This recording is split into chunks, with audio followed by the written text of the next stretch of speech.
South Africa's largest and certainly most innovative truck insurance. We are proud of our claims service, and we are equally proud to have many loyal and happy customers. We provide insurance solutions that comprehensively cover our customers' fleets, including their drivers and the cargo they carry, and our risk management offering has no peer. Pollard Trucking, Cary, our country's future.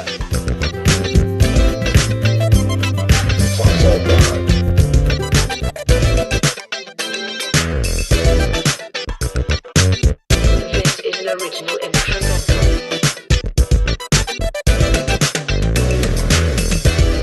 Soulful music.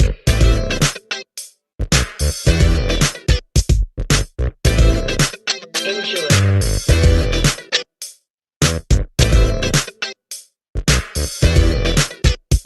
This is another Impossible production. Fossil Pride.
Africa's largest and certainly most innovative truck insurance. We are proud of our claim service, and we are equally proud to have many loyal and happy customers. We provide insurance solutions that comprehensively cover our customers' fleets, including their drivers and the cargo they carry, and our risk management offering has no peer. Pollard Trucking, carrying our country's future.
and certainly most innovative truck insurance.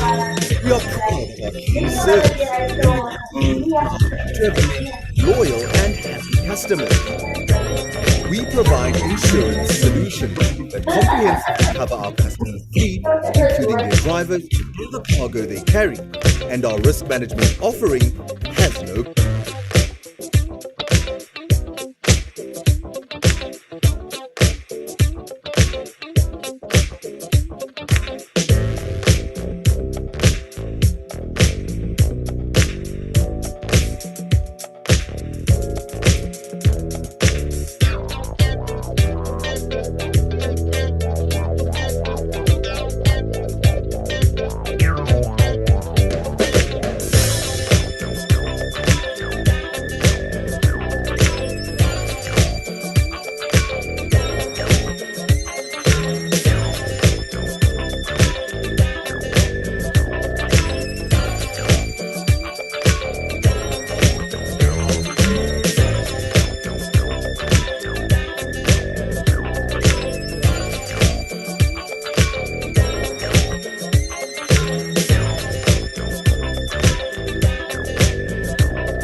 Here, on our trucking, carrying our country's future.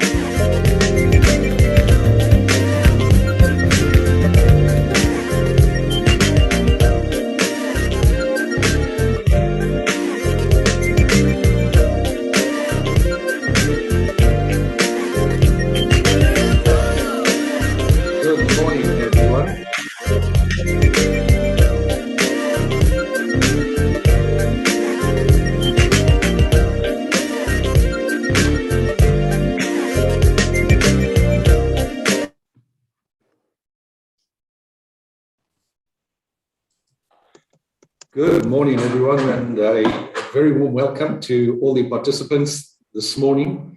Welcome to all our viewers. Before we do the introduction of our guest panelists, we're just going to ask them to switch off for a moment as we do the introduction. This is our 5th annual event, Women with Drive. The difference this year is that it is Women with Drive Thrive. We originally hosted 3 live events, followed by a virtual hybrid last year, and today we have a full virtual program. So thank you very much. And I noticed when looking through the registrations, in addition to our regular customers, so welcome to all of those new customers. There were some competitors who obviously will benefit from some of the information that we will share today. What led us to run an event that is going to talk about dealing with COVID in the workplace? Loss, grief, and a number of other things, is quotations from newspapers such as this. When a colleague dies or when someone in the workplace is grieving a death, the impact on co-workers can significantly affect the workplace. These symptoms of grief can significantly impact a person's ability to function in the workplace, and some work settings may also impact on their safety. Given the fact that we're a safety-driven organization, these are matters that are concerned, and that is one of the motivations. The second motivation is also an extract from a newspaper. The COVID-19 pandemic exposed and exacerbated existing inequalities within countries and across geographies. It reminded us how the world and its people are interconnected.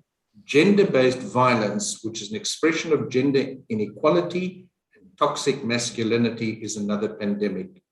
So that will be dealt with in the final part of our presentation, in which we're going to have a live demonstration recorded, admittedly, by somebody who's a self-defense expert, Ivana, Ries. So let's now dig straight into our panel discussion. It's called a roundtable discussion, a bit of a misnomer, but at least let's get everybody on board. Let's have ladies online, please. Jeanne, we're going to introduce who you are in a moment. We have Janine, we have Adele. If you care to put on your cameras, please. There we have Janine, thank you very much. Janine,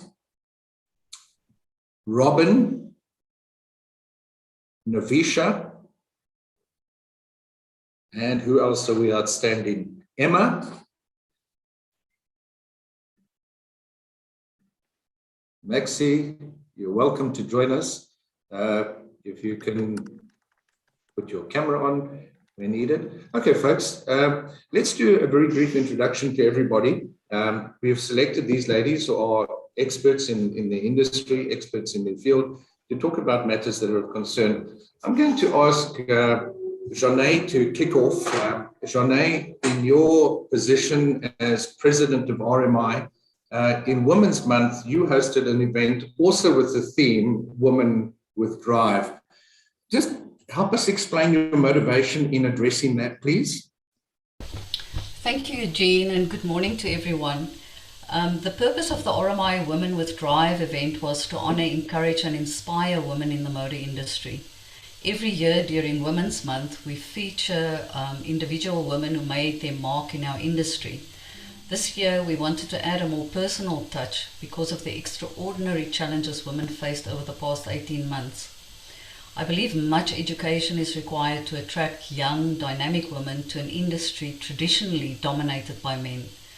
There's very little that prevents women from acquiring the technical skills needed to be accomplished artisans, technicians, and leaders in the motor industry. The more we speak about opportunities in the sector, the more likely we are to rope in the women leaders of tomorrow. Looking around us, it's not difficult to ascertain there are not many leaders who stand out in the world today.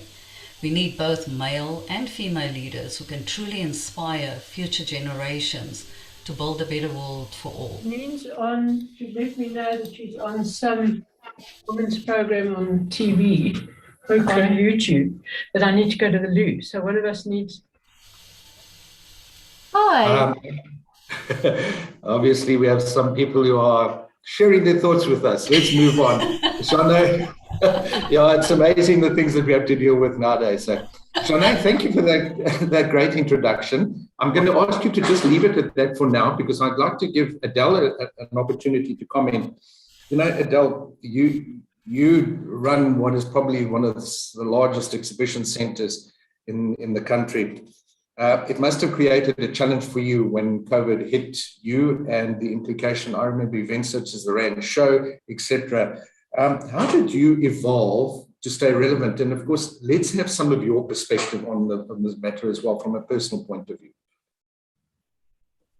Thank you, Jeanne. Yeah, the pandemic for our industry in general has been, we can call it a challenge, but it's more of a devastation, if I can call it that. From a venue perspective, we had to diversify the business into using our spaces for other purposes. So mostly we've gone into warehousing, and for the majority of last year, we set up a COVID field hospital at the venue, which at some point we had 300 plus patients coming through during the day, and that was quite a new area for us to enter in as business. From the events perspective, sorry? Yeah, just talk to us about your hybrid events. So from an organizer perspective, when it comes to the Rand Show, because we're a consumer show, hybrid and virtual events was not really a good option for us. It's very suited for trade shows and for conference platforms. But with a consumer show, you need that face-to-face interaction. So we diversified the business by looking at the intricate knowledge that we had of our customer base, then offering them a 365-day approach to get them still the same impact they would have had when they came to Rand Show, but to put it into an online platform. And I think that's one of the biggest lessons that our industry has learned, is that we can no longer be the organizers that just pops up before an event and we market and we put everything out just before the event. We need to give our visitors as well as our exhibitors that 365-day experience. Okay, thank you for sharing that. Emma, let's just kick over to you for a moment. I think you're probably let's call it the youngest panelists over here. You're involved in an event called the Knysna Speed Festival. We, of course, know it as Master Drive because we participated this year because we love motorsport and all those other good things. From a personal perspective, how did your career need adjustment? Because you're out in the backwards in the first place, and then in an event that gets nailed by COVID. Talk to us about that, please.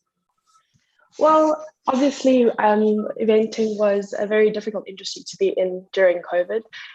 There wasn't much we could do or to figure out what we could do. But from a personal perspective, I grew up in Knysna. I started working for the Hill Climb about 3 months after finishing school. And I found myself there about 4 years later, still out of love for the motorsport and for eventing as well. And most people in Knysna seem to move away after a couple of years. And so my plan was to move to Cape Town after the event in 2020. Obviously, COVID came along. We weren't able to host any events. And so any plan of moving to Cape Town, getting another job within the event industry was sort of decimated. So I was at a bit of a crossroads. And I think that I benefited positively from COVID in the sense that it opened doors to me that I never thought were possible. So I was able to continue with my job within the Hill Climb, as well as take on 2 other events as clients and work remotely from Cape Town. So I think that COVID actually, and I'm really grateful for it, had a very positive spin on my personal career path. Okay, great, thanks. Navisha, I'm going to come to you next because Janine, I'd like to, when we talk about COVID, give it a little bit more latitude. So Navisha, from your perspective, when you think of what happened in this pandemic, from your experience, workplace requires greater understanding from leaders. What's your experience and how can you share that to benefit our audience today? Yeah, so I work for an organization called Mondelez International, and we're a snacking company. And like all businesses, COVID really hit all of us for a six. Businesses had to act swiftly, and we had to act quickly and adapt to the new ways of working. We all found ourselves working from home. We all found that we had to suddenly become homeschooling teachers. We had to look after our household, and we had to live with the uncertainty of not knowing when life would be going back to normal or when we would have interactions with our families and friends. I found that businesses that really succeeded were those that really communicated openly and honestly with their colleagues. For our business, for example, both locally and globally, communication became a key priority for us. We had frequent interactions with our colleagues across the businesses. We recognized that people, by just sending a message or just sending an email, it wasn't going to cut it. But we had to really get involved. We had our MD speaking regularly to people to create that engagement. We had senior leaders who became very vulnerable and shared their personal experiences with our colleagues to really show everyone that we're all in this together. And I know it's a cliche, but we really were all in this together. And I think the one thing that made a very, very big difference for us is that we recognized that flexibility was really important to create that engagement. And we allowed our people to look after themselves, to look after their families, to do that homeschooling and get on with their work when it was really convenient and easy for them. And the one thing I think that we did show was that it was okay not to be okay. And we spent a lot of time focusing our efforts on telling our people that when you're having a tough day and when you're not doing okay, that's all right. And we gave them the tools, we gave them resources to help them through that process. And I think that's made a huge difference for our business, seeing our colleagues through the pandemic and currently ongoing as we continue in this uncertain time. Navisha, thanks very much. Guys, we're going to try and keep our comments to around about 90 seconds or so, so that we can get through most, if not all, of the questions. I don't see Janine, so let's just skip to Robyn quickly. Robyn, you started a new business, and I'm quite sure that many around the table here will envy what you did start. What necessitated this change for you, and how has it had a positive impact on your career? So we started this business during the pandemic last year. Just tell us what the business is, all right? Oh, sorry. We're an online store that sells vegan food products. So I can almost say that we benefited from the pandemic, where we didn't have to do a lot of change management to get people onto to get people used to ordering food online. It was a necessity back then when we started. So we were really solving a need. And we wanted to be able to support all of these small businesses that I'm very used to ordering from because I've been vegan for a number of years now. So it was a great opportunity for us to be able to connect these small businesses with people like myself and enable them to reach a wider audience and to provide the service to people where we would deliver safely to their homes. And so it's been a great journey. I really enjoy all of the things that this has afforded me. I enjoy the challenges of being a business owner. I enjoy how we need to adapt in these modern times. It's something that, I'm really keen to work towards in this journey. Great, thanks very much. And by the way, there's a prize. Robyn has donated, is it a year's vegan supply, Robyn? Am I mistaken? No, sorry, just one, no? Just one, all right, okay. All right, Janine. Janine is unable to put on her camera, so we appreciate the challenges. Janine, one of the things that we invited you're a social worker, along with Dr. Corin Luck, you prepared some information for us. And this is really about COVID fatigue, and I know that many are wanting to hear your comments on it. So if you can cover with us if you can cover for us, what is COVID fatigue? I heard a word that you were using about relationships, how it could actually have an impact on our personal relationships. And then how do we go about combating it? So please share with us your thoughts. Right. Firstly, I apologize for this camera. I have no idea what's happening and it's giving me messages about settings. So I'm just going to move on. You know you're COVID fatigued if you notice an emotional shift. You know you're self-paced. Someone will ask you a simple question, common tasks like washing the dishes suddenly seem exhausting, virtual meetings on camera constantly. That's a big change in our lives and they leave you feeling drained and you can't concentrate. So focus, concentration, a shift in emotional state and a decline in performance that leads to cognitive dulling. So cognitive dulling is obviously the same thing as COVID fatigue. It's a form of mental fatigue. It's decision fatigue. It's Zoom fatigue. You can't concentrate. You decreased in productivity and it's a decline in emotional and mental health. Staying at home, isolation, all these things contribute to COVID fatigue. Thank you very much. And I see comments already. And I'm sure there's going to be some questions at the end of the program that we'll direct toward you. By the way, if any of the ladies would like to comment, please put your hand in, throw it in for what it's worth. Just going back to Janine, your opinion, please, on strong leadership being able to help industries evolve in the challenges they face, and particularly focused on women in that role, please. We are currently at a tipping point in our economy as a result of strong leaders unwilling to evolve. Looking at South Africa in particularly, just an example, how many companies actually bought into the green economy.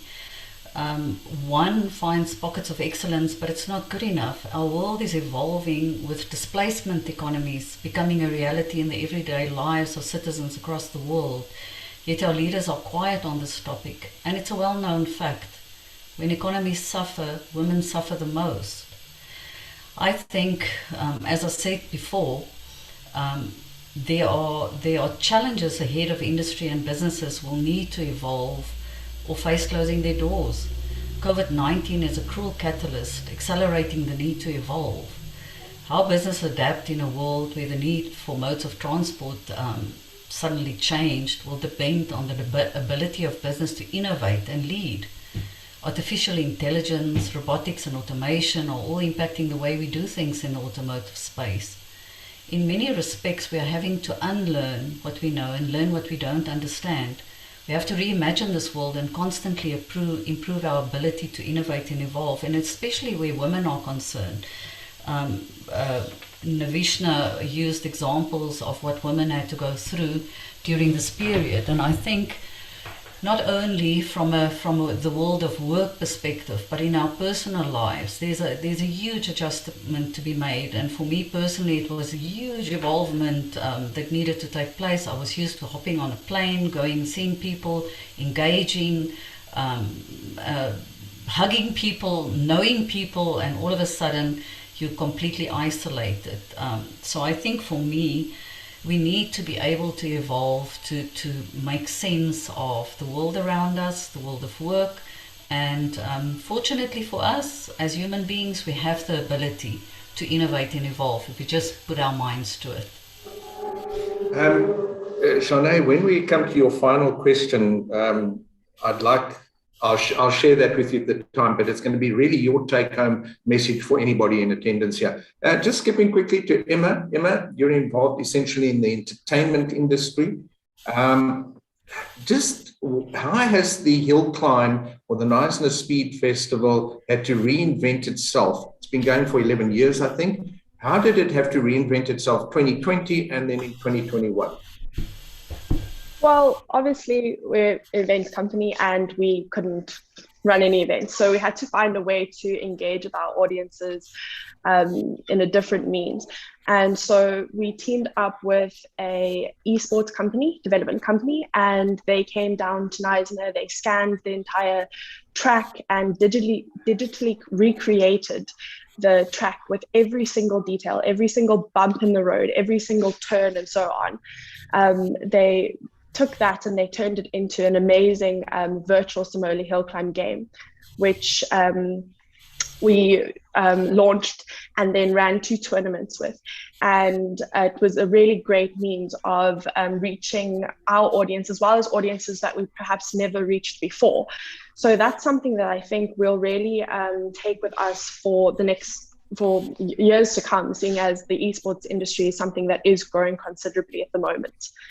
We also had to reevaluate or put a lot of effort into our live stream, as it was our only means of reaching our audience. So we had to put a lot of time and effort and budget into making sure that what we put out was world class. And again, that's something that will keep with us for a long time to come as our international audience grows. But then in terms of the actual event, we really had to reevaluate the entire every aspect of the business. And just in order to actually run the event, we just ran it in September. We had to cut back all of the unnecessary expenses that we may have had before. And we had to switch suppliers, we had to find new resources. So we really had to start thinking out of the box. And I think it taught us a lot, in the sense that very often you just do things out of habit. But this taught us that maybe we needed to keep it simple, stupid, and we ran the event on a bare bones basis. So it really taught us what was really integrally important in terms of running our event.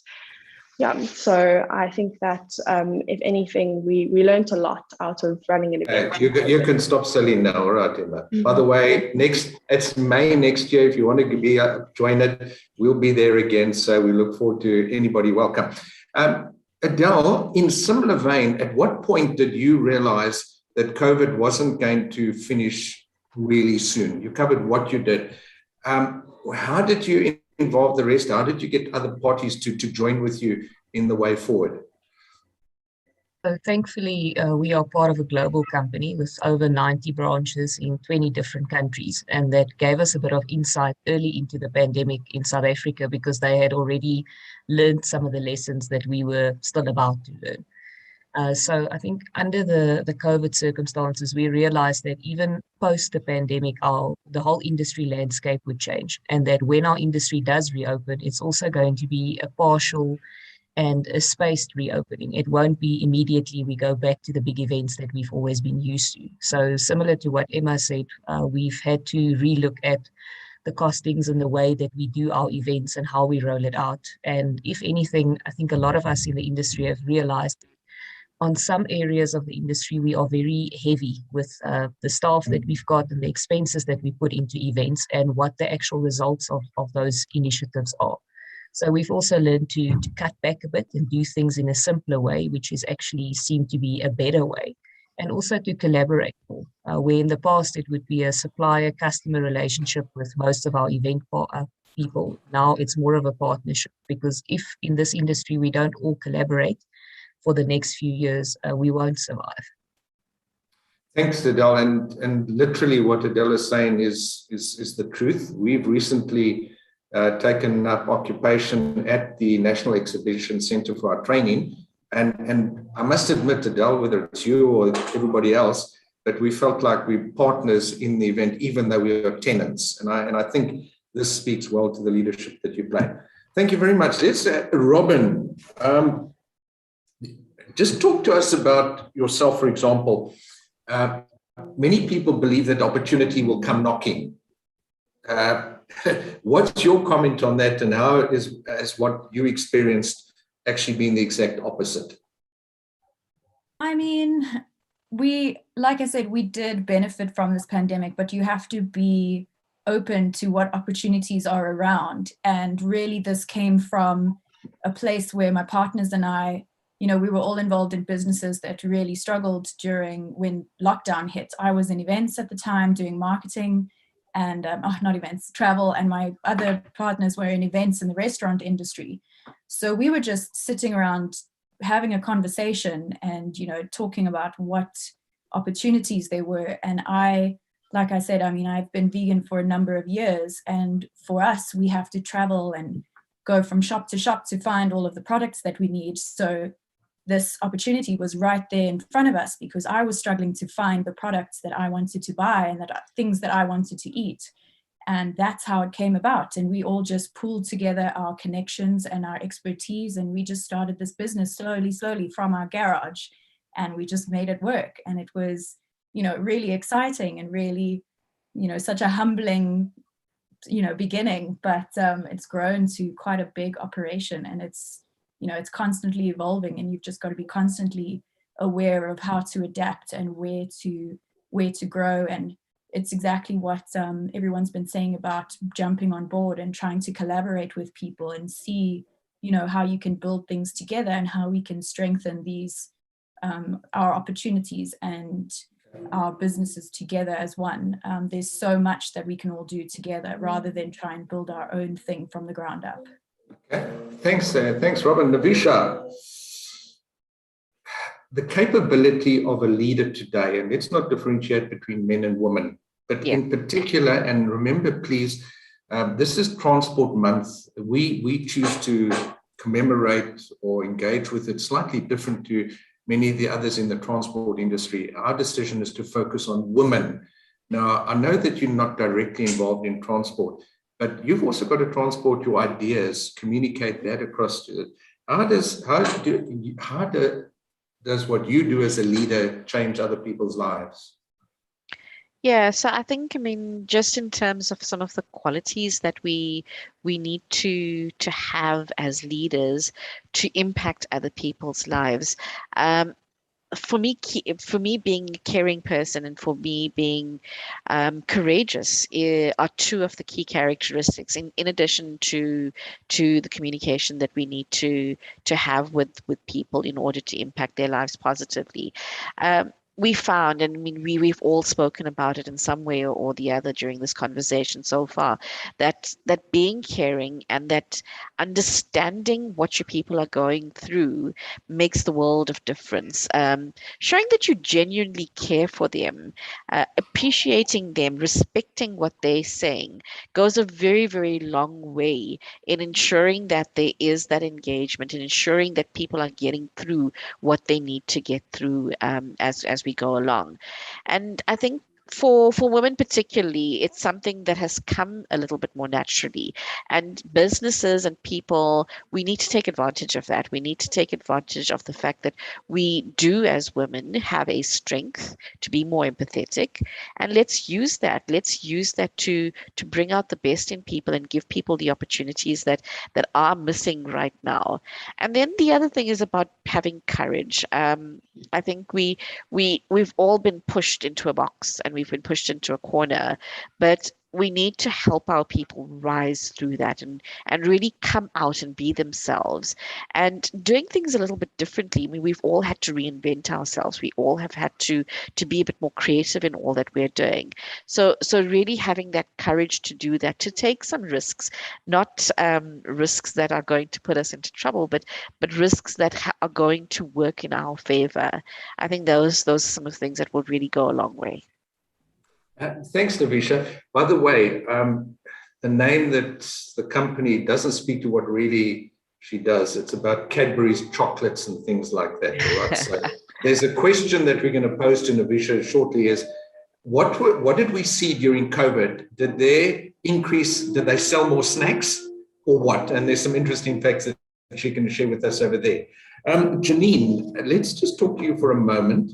When I saw Dr. Luck's comments, there was, and I'm going to read a component of it and I'll leave it to you to unpack. Something which is of special interest is COVID fatigue effect on relationships. And then she made a point there. So does COVID fatigue affect our personal relationships, if you want to frame it that way? Janine, over to you.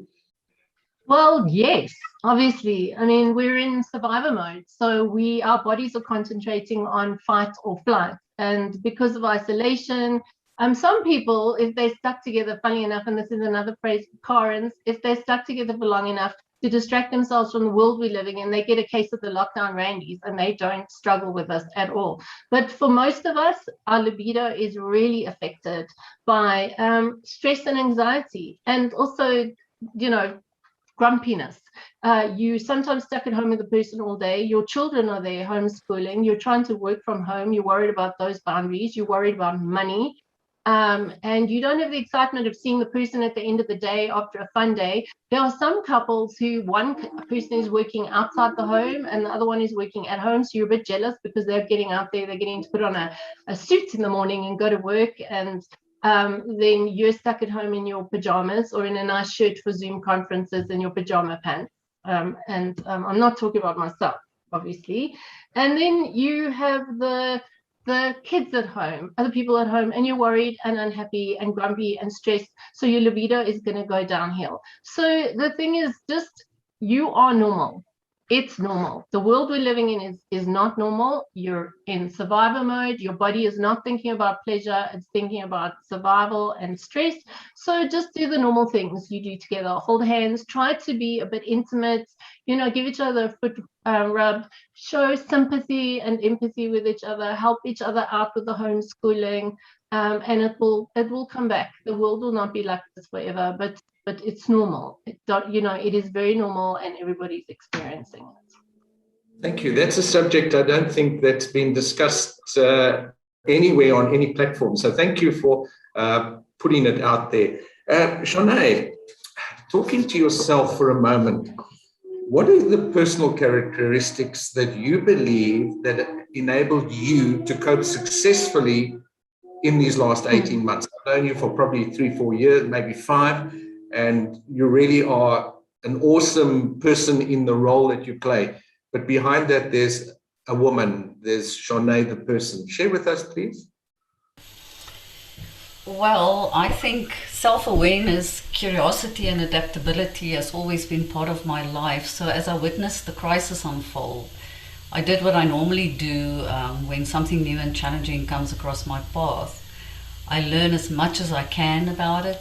And if current information is not good enough, I go back in history to find understanding. Fortunately for me as well, I'm internationally connected, so it was an advantage to be able to speak to colleagues from other countries to understand, what is happening there.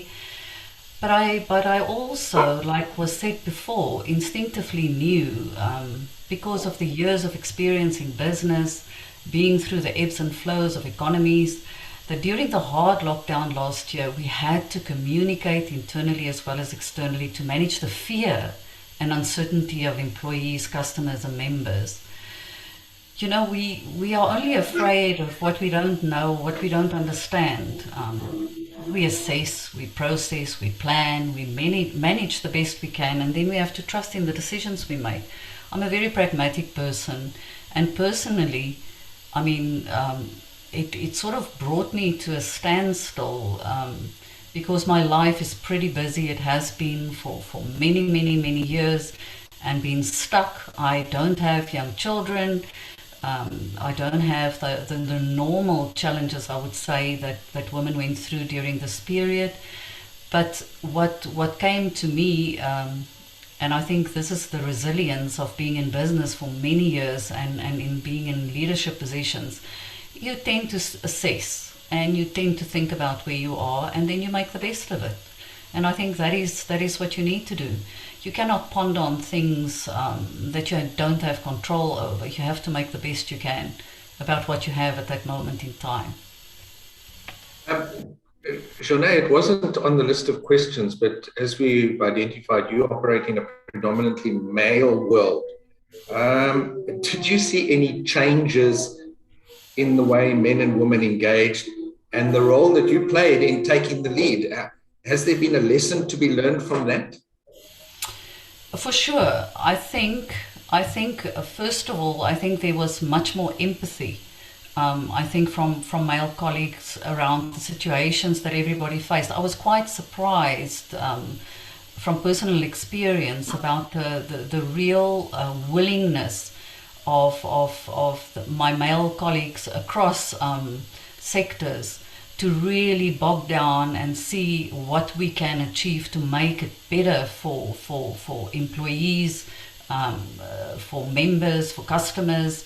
It was really, I think there was definitely a change. I know, and again, I cannot speak from a personal perspective per se, but in the business world, I really think there is a little shift, where there's more empathy. I think because, when one is confronted so much every day with your own mortality, change happens. Whether you're male or female, change happens, and people start to think about it. Not many people are privileged or, I think, emotionally intelligent enough to really, and this is just an observation, a personal observation. You get people that will be stuck in their ways, as we speak about it today, that people need to evolve. But I think literally in this period, I think the fact that people were faced with their mortality and lost people around them really brought about a little bit of change in the business world where males are concerned. Thank you. And just give me your opinion on this. The fact that men were at home in many instances with their wives, now seeing what their wives had to deal with as a mother, an educator, a dishwasher, a servant, whatever else it was, did that possibly lend, I'm not sure your case, but a different perspective, how men saw women? I definitely think so. I think there's this myth that it is an easy job to be a mother. I've been a mother, I'm a grandmother now, and I see around me the fact that men are more willing to help around the house. I mean, obviously, in some instances, again, you will have those that are not willing to assist and to evolve. But I think mostly I really experience that around friends and family. I see that. I see that men are much more involved and understand more, because it is a really thankless job, and especially in our modern society where women are really forced to work, to bring in a second income, raise kids, have all the responsibility. And as earlier mentioned, when you stress about things, it's not very easy to be sexy and pretty and do all of those things. So I think great understanding for sure. I think lockdown had a lot of negatives, but also a lot of positives. And if I can just say one thing around this, I mean, this is nothing new. Through the history, through the ages, the world had to deal with pandemics of this nature. We faced wars and all sorts of things. And I think we were in a very much in a comfort zone over the past 60 years in the world. And this came to sort of shake us up and bring us back to the foundation of what it is to be human. Thank you very much. So we're in touch with our humanity like never before, including all the vulnerabilities. Emma, I'm going to ask you to think about the following question. We'll come back to you, so it's not on the list. You're a younger person. Is there an ideal work-life, home-life balance that you believe is possible? How have you managed that? We'll come back to you in a moment. Janine, if I can just ask you to comment, please. Many people you speak to still believe, oh, well, this will end. And we know it will end, but when? So the question to you is, the expectations that things will return to normal, could that in any way influence people's ability to deal with COVID fatigue as it now sits, as it stands? Just unmute, please. I don't think so personally. That's not what I've absorbed or observed, because the thing is that are happening to us now, we know that it's going to end, but that doesn't take away the isolation we're living with now. It doesn't take away our bereavement. It doesn't take away the guilt. It doesn't take away the fear that we're going to make somebody sick. That's not going away. Even if the pandemic is going to be over, and we all know it's going to be over, it doesn't really change what we're dealing with now. So at the moment, while we're in survival mode, I don't think it's changing the way we deal with it. I think we're dealing with it the best we can. So I feel like, especially if we just, what we were talking about, how humanity, we just all know that it's going to end one day, but it doesn't change the fact of the situation that we're in and how we're making the best of where we are now. And we're dealing with what's happening to us now. There's another thing which always sticks in my mind, no matter who I'm dealing with in counseling, and that's the guilt. And that guilt doesn't go away, because telling someone it's going to be over soon one day, like keep your chin up, doesn't mean they haven't lost the people that they've lost. Doesn't mean they haven't lost the jobs that they've lost. Doesn't mean that they aren't still at home homeschooling. Doesn't mean we're not still all getting together to cook for our tuck mom because she's at home with COVID. So I'd rather not guilt people by saying it's going to be over soon. I would rather go, don't feel guilty. Look how well you're doing, and look how well you're doing with what you're dealing with now. And no more of this, oh, I'm so lucky to have a job, I shouldn't feel bad. It's still, no matter how lucky you are, you're still dealing with this pandemic. You're still isolated. Your stress levels are still heightened. So to me, personally, with what I've observed, I think we know it's going to end. But at the moment, we're just doing our very, very best to deal with it as it is. Okay. Janine, thank you. I'm going to ask you to prep for your final question as well, because you must have had a torrid time during these last 18 months, counseling people, working with people who have got challenges. The thought that I'd like you to share with us, and your last question is going to be, how did you personally cope with this, and what lessons can we learn from this? I'd like to, Navisha, you have a product, as I indicated to you, that people want to consume. Now, I would have assumed that the use of chocolates, et cetera, would have gone up considerably. And I don't know what you're going to tell us, but here's some research I did. It said, this is during this time, people who decreased the junk food consumption, 29%, were significantly more representative than those who increased it by 25%. What do you find about the consumption of your product? Yeah, so there was a lot of research done during the initial lockdowns and subsequently over the months. And I looked specifically at some research that Kantar did, as well as some Nielsen data. And what we saw was that shopping habits had largely changed because South African shoppers were becoming more purposeful in their shopping. They were going to the shops less often. When they did go to the shops, they were buying bigger baskets sizes, and also they weren't shopping around, so they weren't going from shop to shop to shop. They were going to the nearest store, getting their stuff in a very short period and getting back home. We also saw that things like social distancing, etc., also changed the way in which people started shopping. And this shopping behavior definitely translated into their snacking habits as well, and the need states for snacking. So we found that the need states prior to COVID and during COVID had shifted quite substantially, because people were doing more in-home snacking, and they weren't snacking on the go. They weren't snacking in their cars or running between meetings, etc. They were doing more in-home snacking. So overall, we saw categories like the biscuit categories really improving, and this is all according to Nielsen data. We also saw categories like groceries. So we do Royal baking powder. We saw that there was an increased need for baking powder because everybody was baking. I mean, we all know about the banana bread trend that we all experienced during COVID. However, we found that for items like chocolate, it was fairly flat. So when we looked at some of the data that came out, the first wave or the first period of COVID and the hard lockdown happened during the Easter period, and that's traditionally a period where you see a lot of consumption of chocolate. But with COVID, we found that chocolate remained fairly flat over that time.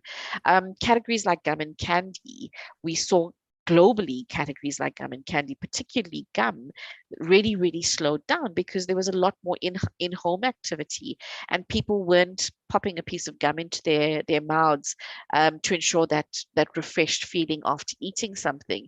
We were sitting at home, we were sitting behind our computers, and we didn't need that refreshment that we normally get from gum. And then in terms of the Kantar survey, we found that 64% of people were snacking more throughout the day, and 72% were starting to try new recipes. So really, really interesting data that we saw during the period. We have seen some shifts between the first part of lockdown and where we are now.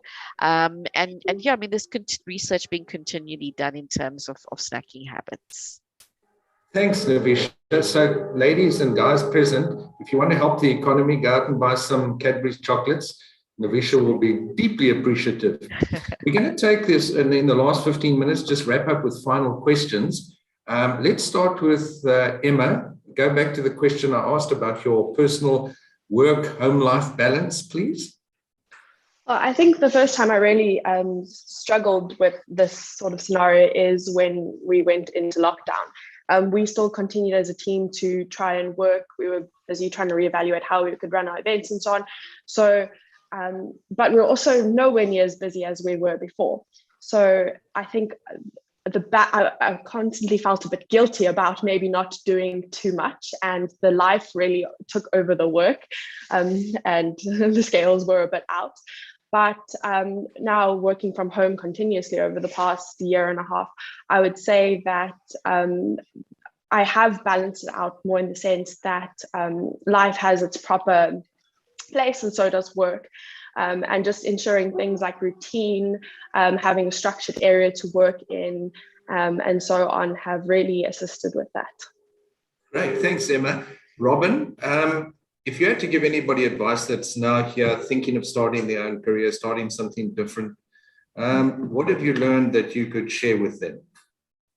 I have definitely learned that it is important to have more structure when you first start. As I mentioned previously, we sort of, hit the ground running, and we threw things together and we were making it up as we went along, which was very exciting, but it can also be very, chaotic.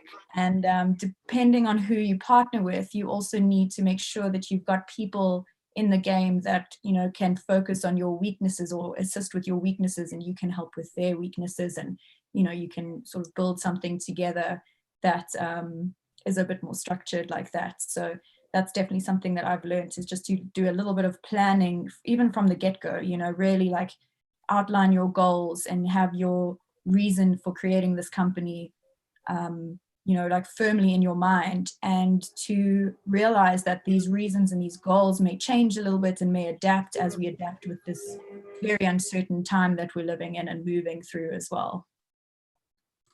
Thank you very much, guys. If you're wondering what the noise is, office in Cape Town is on the racetrack. So those are the noises that you're hearing behind. It's not the excited audience, in rapture about our presentation. Let's have a look. Adele, please. It's not exactly in the question format that we agreed on, but what career advice should you give to anybody who wants to thrive in their existing career, or maybe that wants to change a career? That's a difficult question. I think based on the personal experience I've had recently, I took over 2 companies that I'm managing now, literally a month before the hard lockdown. And both these companies in the event sector, it was quite a challenge for me. And I think growing in your current career at the moment, or even stepping into a new career, I think it's time for everyone to take some time, take a step back and sit and assess where are you in your life and where exactly are you going. I think we live in this rat race where we run from day to day and we run from month to month, and a year or 2 down the line, something happens and we have to assess where we are, and we realize that that's not really where we want to be. So I think if you can be more conscious about both in your business and your personal life, about where you are and where you're heading, that's something that we often forget how important that is, because it's the old saying that goes, if you don't know where you're going, any road will take you there. So take a step back, sit and assess, understand where you want to be, why you want to be there, and they will probably get good results. Thank you, Adele. The reason why we choose people such as yourselves to be present is because I do think that they should be inspirational as well as practical, and thank you for sharing that. Jeanne, what key factors would you suggest that ladies present, and by the way, if the men want to take your advice, they're more than welcome to do it, all right? What key factors do you think that they should pay attention to? Well, listening to all the speakers today, I think the message should be, what you take away today is live intentionally into the future and be present in every moment. We cannot be only stuck in the present though. We have to think about the world we leave behind for future generations. So I guess I'm saying focus your energy on what your priorities should be in every moment, and your life will have purpose. Do not become so wrapped up in the what ifs that you lose the joy of your existence. Take calculated risks and have fun, because we do not live in a perfect world, and we never have. Jeanne, thank you very much. And I'm sure it was a similar message that you sent out in your Women with Drive with the RMI. So thank you very much. Navisha, let's see. What are the leadership traits that you have, that you've developed, that you could recommend that anybody else follow that would help them achieve the success you've achieved? Because you moved on from through a variety of careers, and this one seems to be your most profound and informational. Yeah, so I think it's really about being honest with yourself in terms of what you want to achieve. And a leader in my organization many years ago spoke about whether you want to leave a legacy in business or you want to live with purpose. And for me, that was quite profound. And in all that I do, I try to live with purpose. I think that's really, really important to me personally. As Jeanne said, to leave the world in a better place that you actually found it in. And that could be either through engaging with communities, engaging with environments, etc. It could be anything that you find energy and passion with. So really for me, it's live with purpose, know what your passions are, know strongly what you believe in, and just go after it. Thank you. One of Gandhi's more profound quotes, in my opinion, was, "Be the change that you wish to see in the world." Yeah. And thank you for epitomizing that from what we see when we trusted works in your organization. Janine, if we can go to you from a personal point of view, and then I'd also like you to top up, there was a question, what advice could you give someone who may struggle to implement your suggestions during regarding COVID fatigue? Maybe just deal with that one, and then how did you personally deal with what you had to have unburdened to you? So my advice is always going to be get help.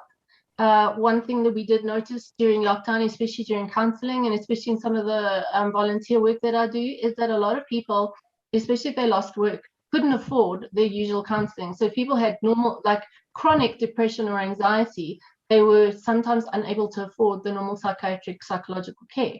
And so they would be going to volunteer organizations or FEMSA or SADAG, which is unbelievable.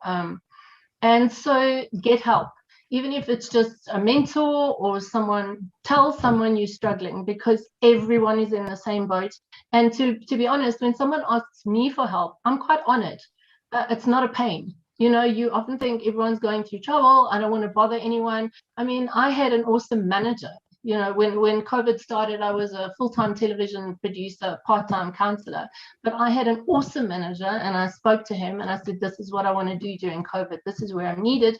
And he went, good, let's see how we can make this work.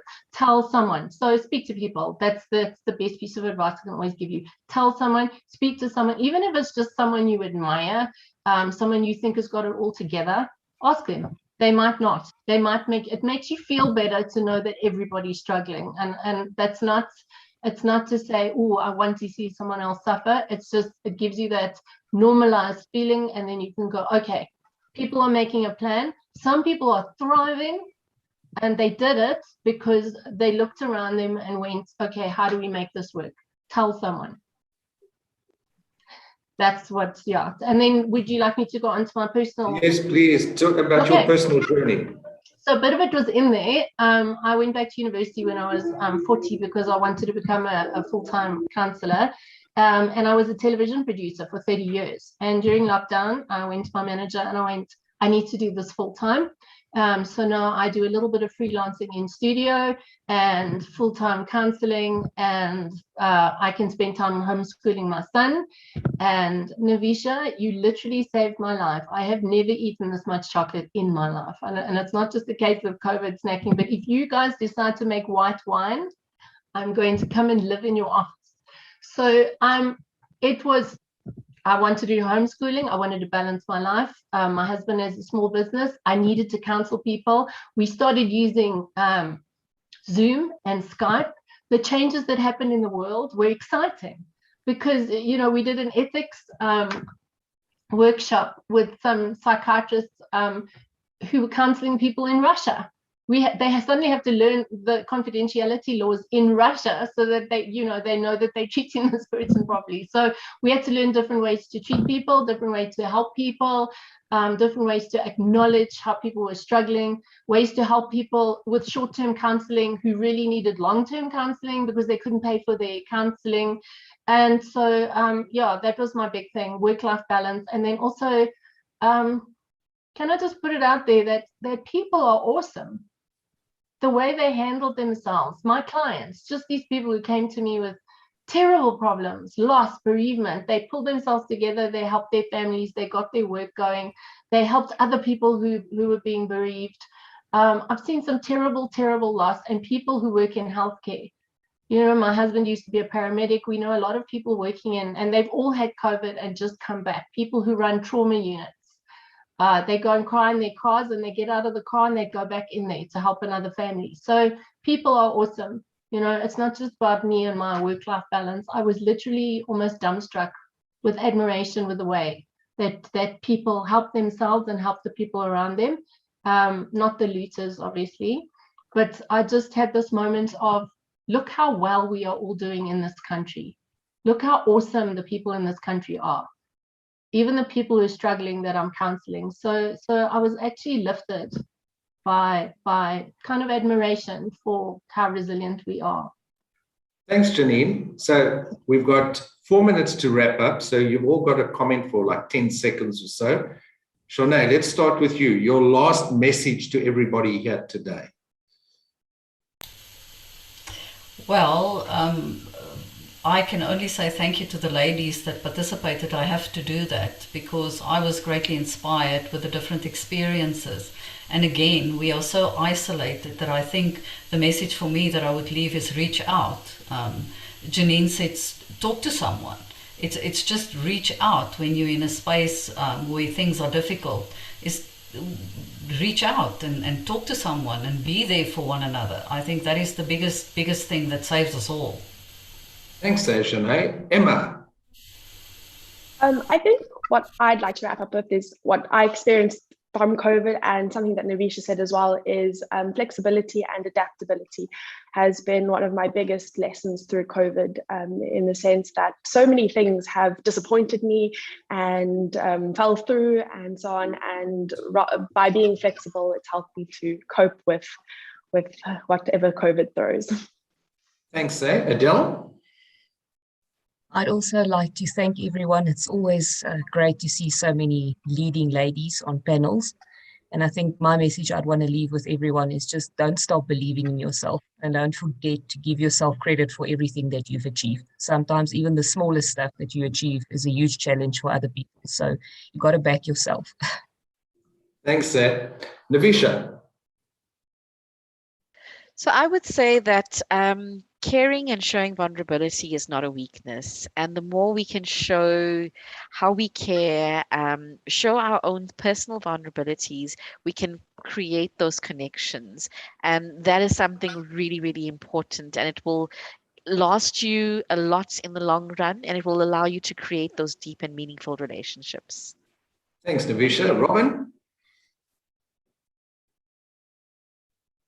I think everyone has summed this up so well. I completely agree with you. I think this pandemic has definitely shown me how resilient and adaptable I am, and how incredible this community can be, and building a community together and reaching out and relying on each other and helping each other out, and not being scared to ask for help, and not being afraid to take a step forward and to see an opportunity and to believe in yourself and to keep pushing and keep going. It's incredibly important, and to take a rest when you need a rest.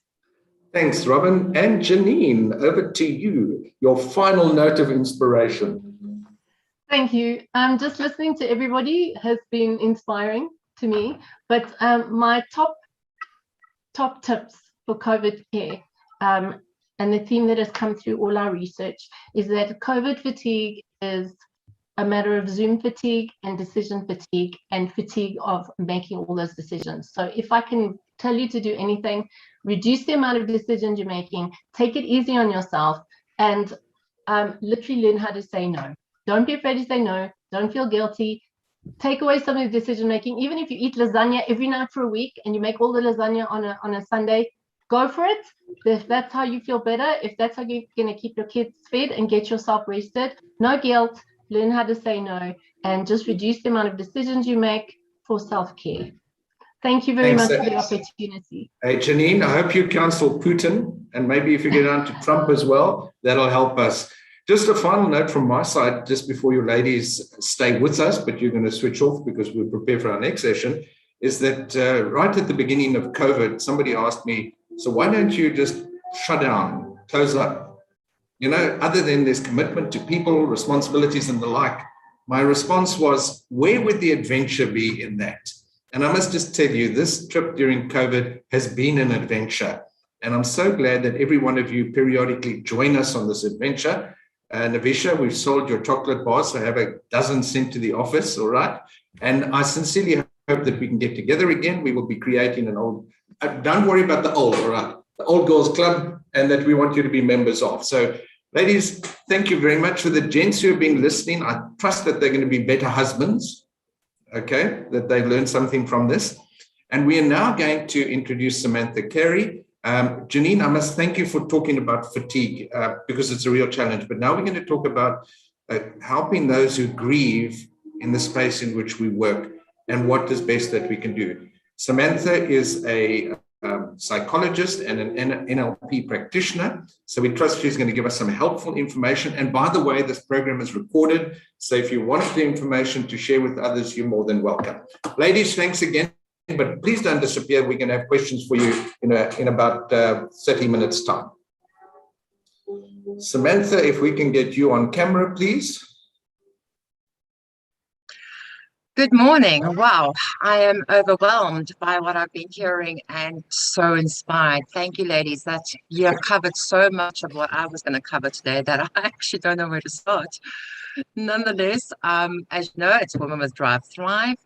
For our men, I must apologize. I have covered basically on the basis of women as per our theme. However, 60% of this you can take and use in your own office spaces, in your own homes. So let us start. I'm going to share our screen that you can actually see what is going on here. So host table participant screen sharing. Bashi, can you open up my screen sharing, please?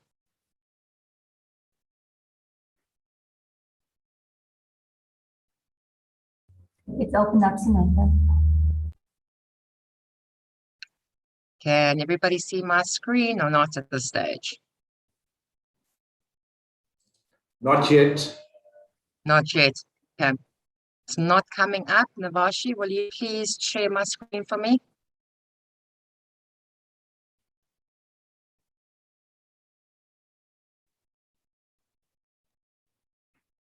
Ah, there we go. All right, we're clearly having a glitch in my system. I must apologize.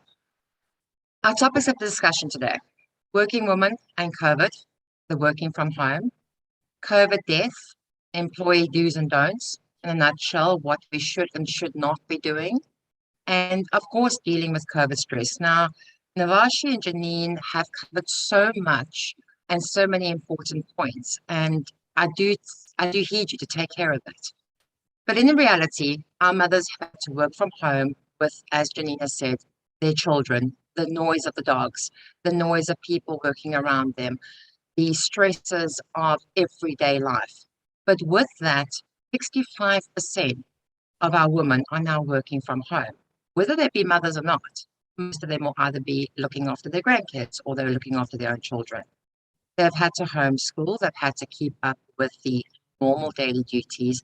And with that, it is obviously increased other issues.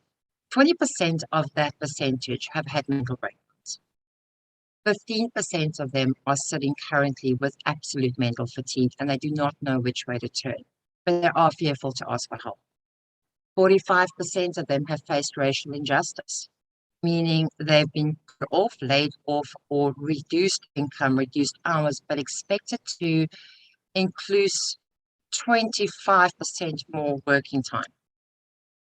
Of most of our women, their working hours have exceeded 17 hours plus because they're coping with educating their children, cleaning their home, seeing to their families, and this is where that fatigue kicks in. This, however, did force moms to take on excessive amounts of work because they were fearful of losing their jobs. They have gone and sourced other forms of income. They have gone and added to their stress levels. They're educating their children and they're just trying to keep track. Navisha, my screen keeps changing. So apologies for this. I'm not sure why it's doing what it's doing. However, stats did show that our women working from home actually increased their working value by 45%. They had 30% less error, and of that, 15% of them actually promoted. Quite a stat. Now, I can't see any comments at this stage because of the screen sharing, but I will have a look at it later. Let's go on to our negative impacts. Navisha, can we skip to the next screen, please?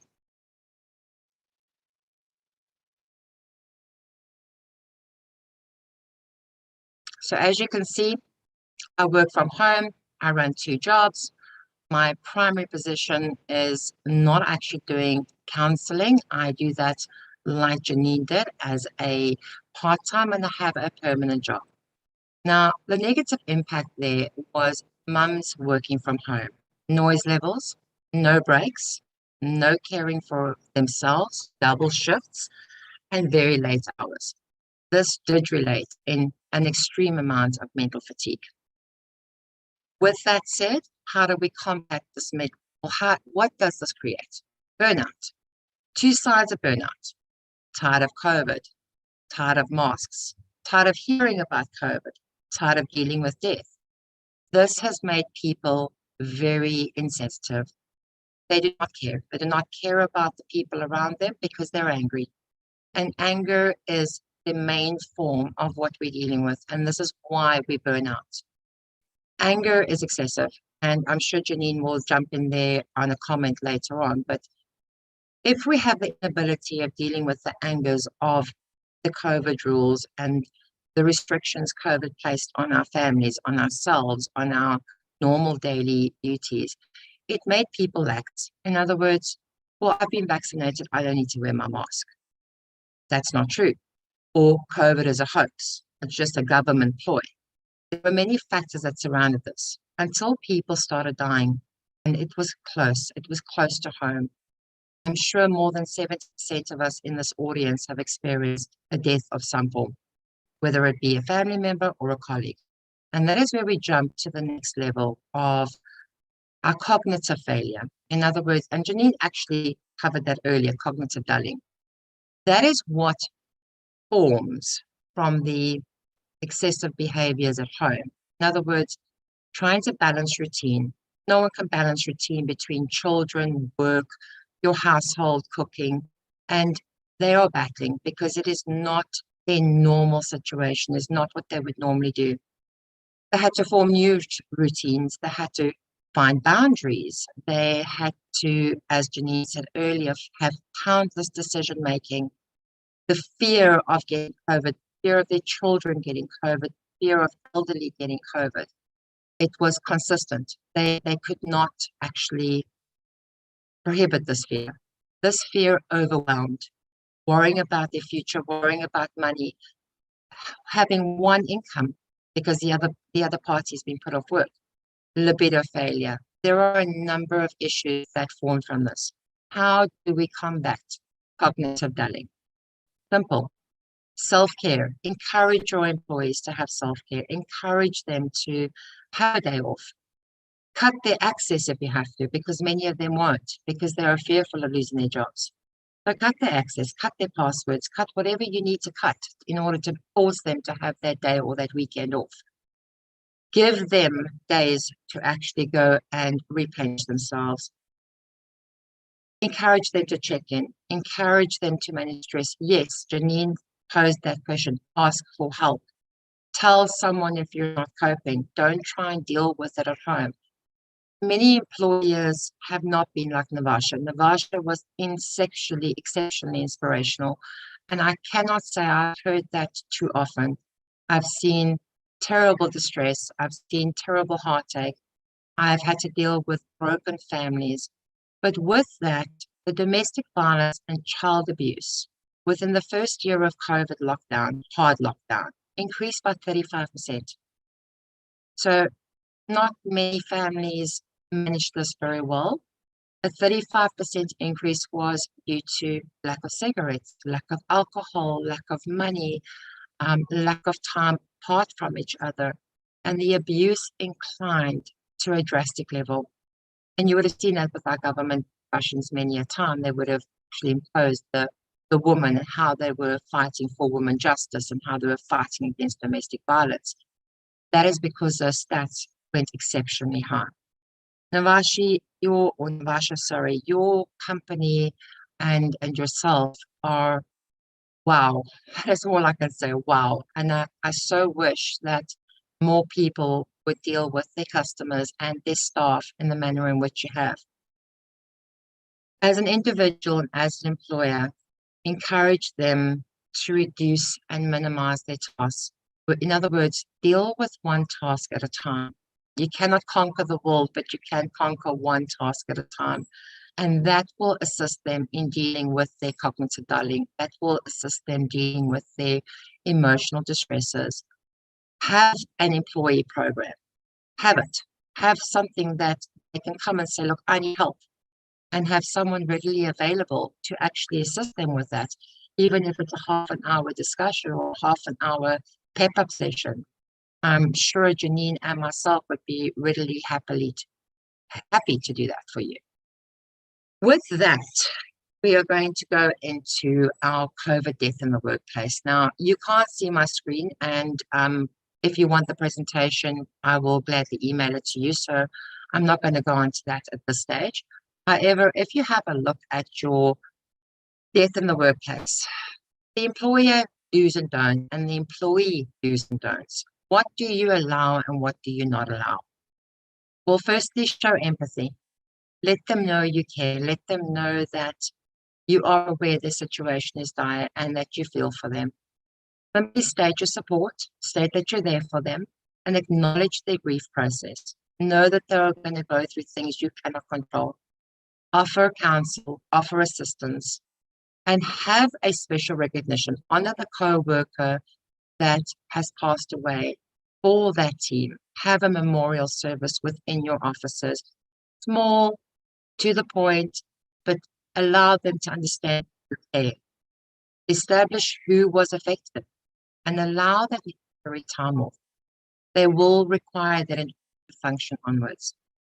When talking to your employees, please do not make it about your own experience. Don't use the words, I know how you feel, or you will get over it. You're still young. There are many expressions we use that are contradictory to how the person feels. And it is problematic because we do tend to automatically go in, I feel your pain, or I experience similar. No one wants to hear that when they want to know that there is someone there to support them and maintain that employee relationship with talent, but with a caring effect. It is vital to maintain your employer-employee relationship in any industry. You do need to teach them how to cope as a team. Create the spaces that are safe spaces and let them know it is all right to cry. It is all right to feel pain, but there is still that expectancy at the end of the day for them to do their tasks and do their chores. However, allow them to do it in their own time. If at the end of the day their chores are done or their tasks are done and they have done what is expected of them, that is enough. They need the time. They need to know that they have the time. By using terms and phrases, I know how you feel, creates more anger, creates more guilt, and creates empty emotions. The things you can expect from a grieving employee. And these are actual physical effects dependent on their grieving, whether it be a family member they have lost, or it be a colleague that they've lost. There is no differentiation between death in anybody's brain. It is just the severity in how we handle it. You can expect anger. You can expect guilt. You can expect them to be, how do you say, dazed. Some experience trembling. Some experience nausea. Some are permanently tired and weak, or they feel weak. Others will have nightmares. And with that, you're going to have distracted behaving. In other words, they cannot focus. Any instruction you give them is passing right by them. They are completely absent-minded through that period. They have the inability to return to normal activity. But more importantly, remember, there is no right or wrong, and there is no quick fix on someone who is grieving.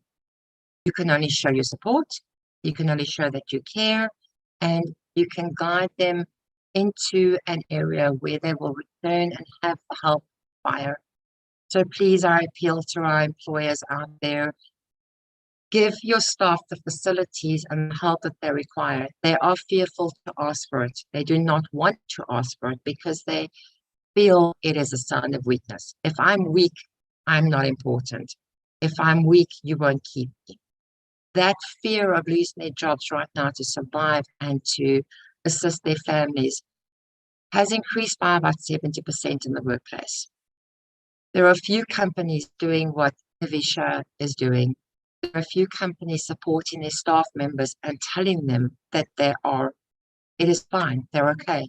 You're doing an excellent job. So please, please, please start telling your staff, call your work from home moms and dads, that they are doing an excellent job. The more you encourage them and the more you tell them that they are doing amazingly, the more they will believe it. If they believe it, they will indeed do amazingly. Moms, our work from home moms, with your kids at home, with your children at home, pat yourselves on the back. You've done an amazing, amazing job. Do not discredit what you've been doing or how you've been doing it. Janine's right. Take time for yourself. Do not feel guilty about taking time for myself. I'm a mum of 5, my youngest being twins, and I literally lock myself in a cupboard just to eat a packet of biscuits and take that 10 minutes of breathing space. For the first 4 or 5 times, I felt guilty. Now, I look forward to doing it. Find yourself a quiet space and give each other the support you need. Lean on each other and understand that not all partners, whether male or female, are going to understand the emotions you're going through because they deal with it in a different time, different period, and a different way. That should wrap it up. Are there any questions that anybody would like to ask? We have time for 1 or 2 questions. So if there's anything specific you would like to ask me, please go ahead. I will gladly answer it. Samantha, we're going to keep questions until afterwards. The one question that's going to come up, I know, is you've covered what the responsibility of the employer should be or how they can cope. What should employees expect without the employer resenting it? So if you can just ponder over that, and in the Q&A, we can ask you to deal with that. So thank you very much, Samantha. It's a subject we don't like talking about. I know it's very uncomfortable, but you know what made me realize how important this was? When last did you attend 3 funerals in one day? Admittedly virtually, but that's the reality of where we are today. So we're going to finish off with literally a kick-ass presentation from Ivana Ries. She's a director of Storm Combat. In order to ensure that we get the message across perfectly, she has recorded it for us. The recording will be available for you if you would like to keep it and practice some of the things. And then you will be able to, if necessary, contact her. So Nishani, if we can put the video on, please. And then after that, we'll go to Q&A.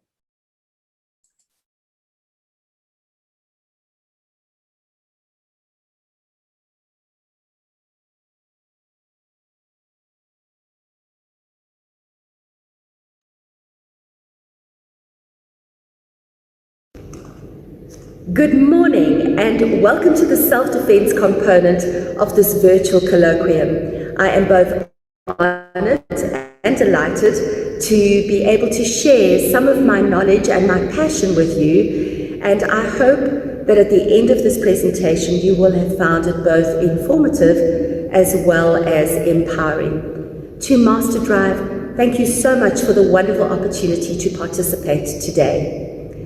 My name is Ivana Ries. I am the director and the head coach at Storm Combat Hardcore Self-Defense. I am a black belt in Israeli Krav Maga, which is a military close quarter combat system. I am a boxer, a mixed martial artist, Filipino martial artist, a firearms instructor, and I spent my days training police, bodyguards, men, women, children from all walks of life in close quarter combat and in self-defense.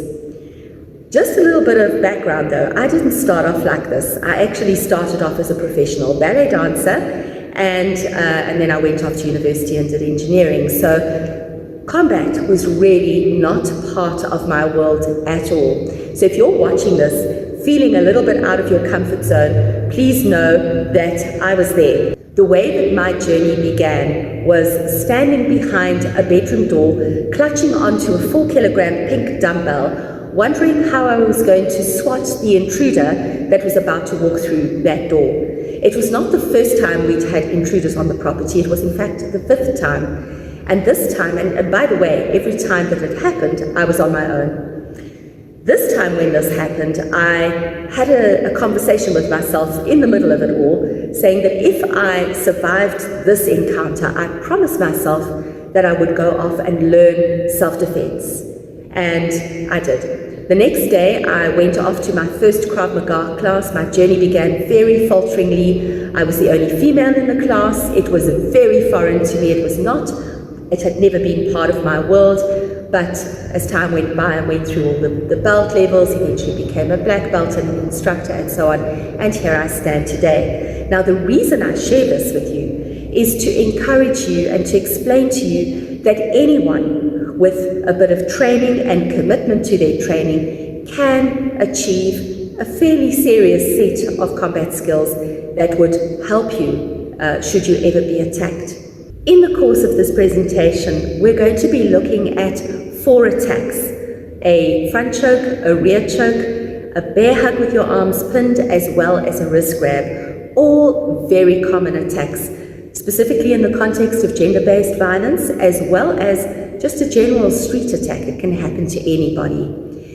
I'm also going to look at a multiple attacker scenario, how to disarm a firearm, and how to disarm a knife in the context of a knife holder. Having said all that, the techniques themselves are fairly involved, and I recognize that it's not going to be possible for you to remember everything that I show in a sequence. So at the end of having demonstrated a sequence, I will break it down and we will look at what we can pull out of each sequence that you can learn and apply right from today. Obviously, learning the full sequence will take continuous training. In the context of gun disarms and knife disarms, I'm purely showing that to you from an interest point of view. I certainly would not recommend that you try or attempt to disarm a gun or a knife off the basis of having watched this presentation. It is purely for information purposes. There is a lot that goes into disarming a weapon. So, without any further delay, let's get straight to it.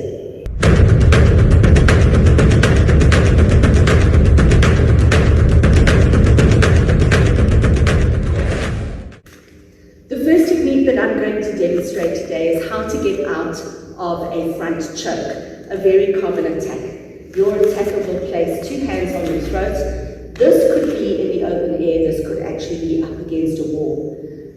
If someone chokes you, you've got to understand that you've got very little time to get out of this. 1 Mississippi, 2 Mississippi, by 3 Mississippi, you're already starting to feel faint. So you've got to get out of this fast.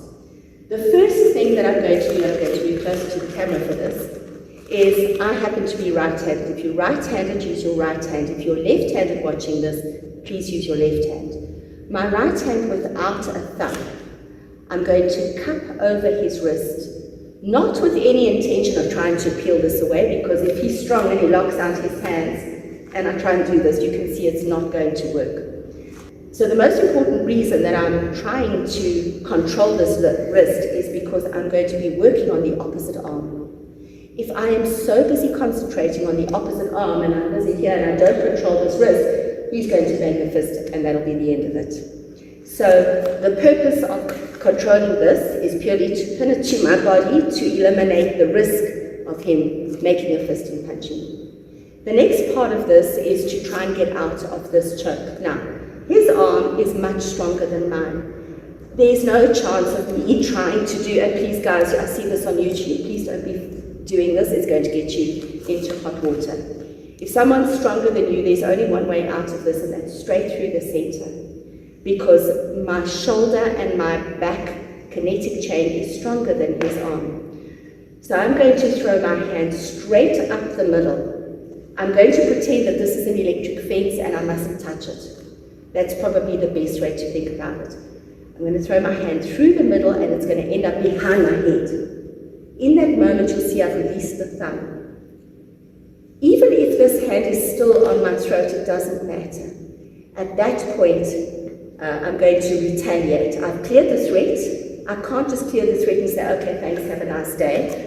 I have to control my attacker and I have to take him out, which means I have to make sure he is incapable of continuing the attack. So we'll move back a little bit to this. He's got my neck. I control this wrist. I'm throwing this hand up.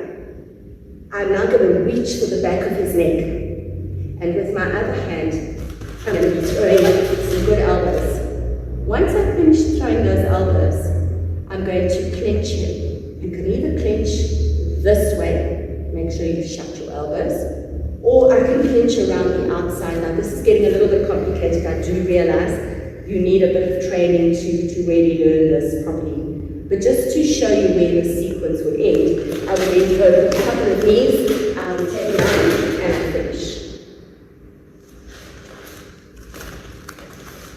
What you can take away from this that you really can do from today, I don't expect you to learn the entire sequence, but what you can learn is simply getting out of this. Once you've gotten out of this, an easy strike to do is just strike him straight into the face. You can strike him in the throat and strike him in the groin. 3 vital targets: eyes, throat, and groin. So from here, I clear, strike, eyes, throat, groin. The other one, once more, at full speed. 1, 2, 3, 1, 2, 3. So finish. Get out. Don't hang around there.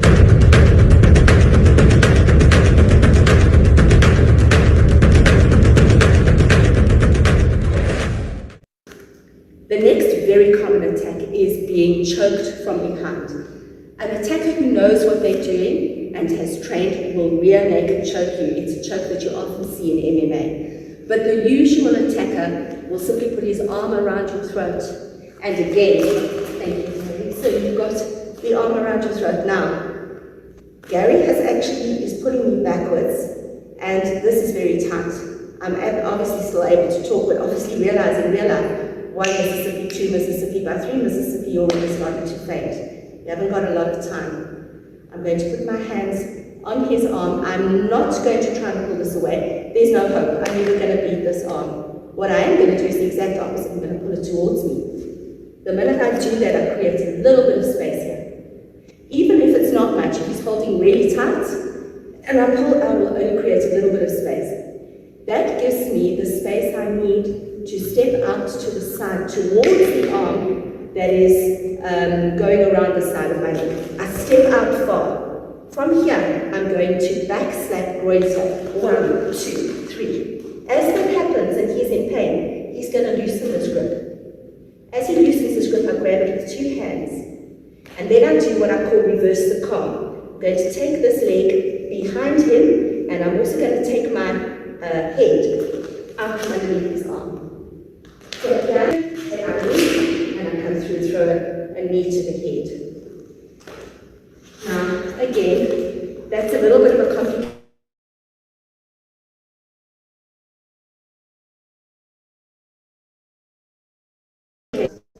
Out to the side. Anyone can do that. Nice wide base. Get down low if you can. Good strikes. From here, grab the wrist, get out. I'm going to turn down the knee. As I take out the knee, I'll come around the front, and I'm going to throw a really good knee to his head. And that will take care of that attack. What do you take out from that? You might not be able to remember the whole sequence, but what you certainly can remember is this. 1, step out to the side, and great strike. Once you've done that, get out, and just run.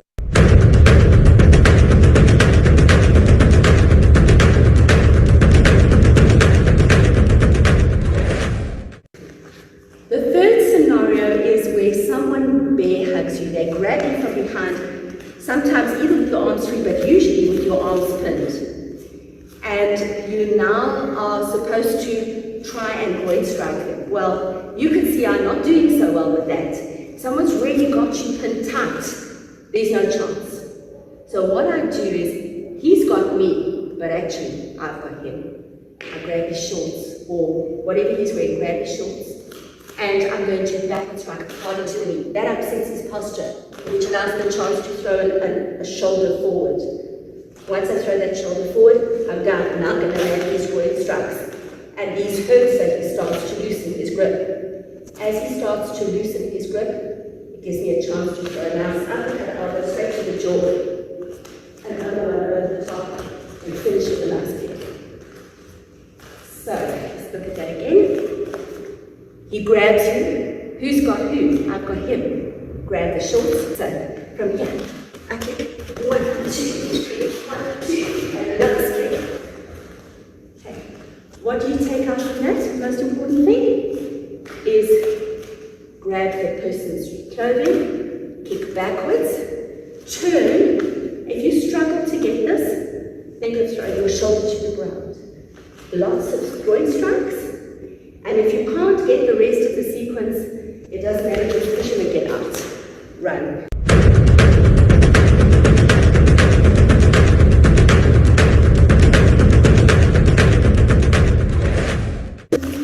Another common attack is a wrist grab. Now, wrist grabs and shirt grabs are very similar.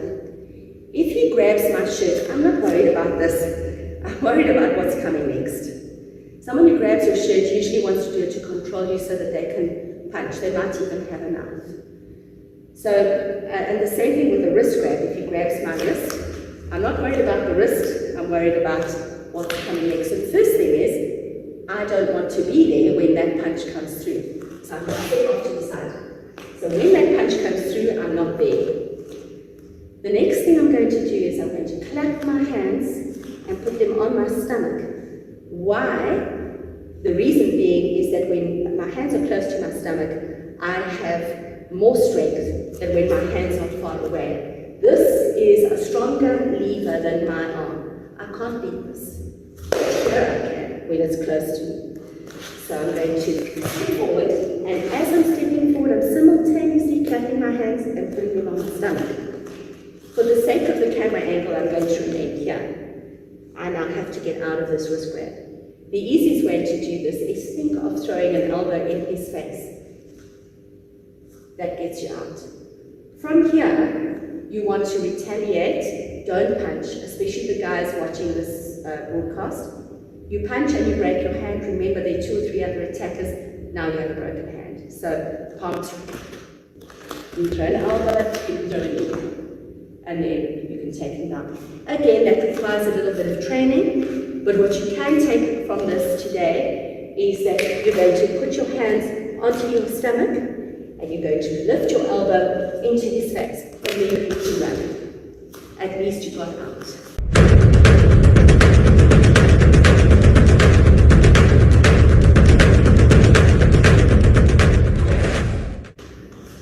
If you're in a situation situation where there's more than one attacker. Again, if with a little bit of training, you have a better chance of escaping that scenario. No training can guarantee that you're going to get out of a multiple attacker situation, but obviously the calmer you remain and the more trained you are, the more chance you have of escaping. So if I have a situation where we've got one attacker here who wants to choke me, he's got two friends that are going to be in on this whole thing. How do I deal with this? Okay, so let's run it.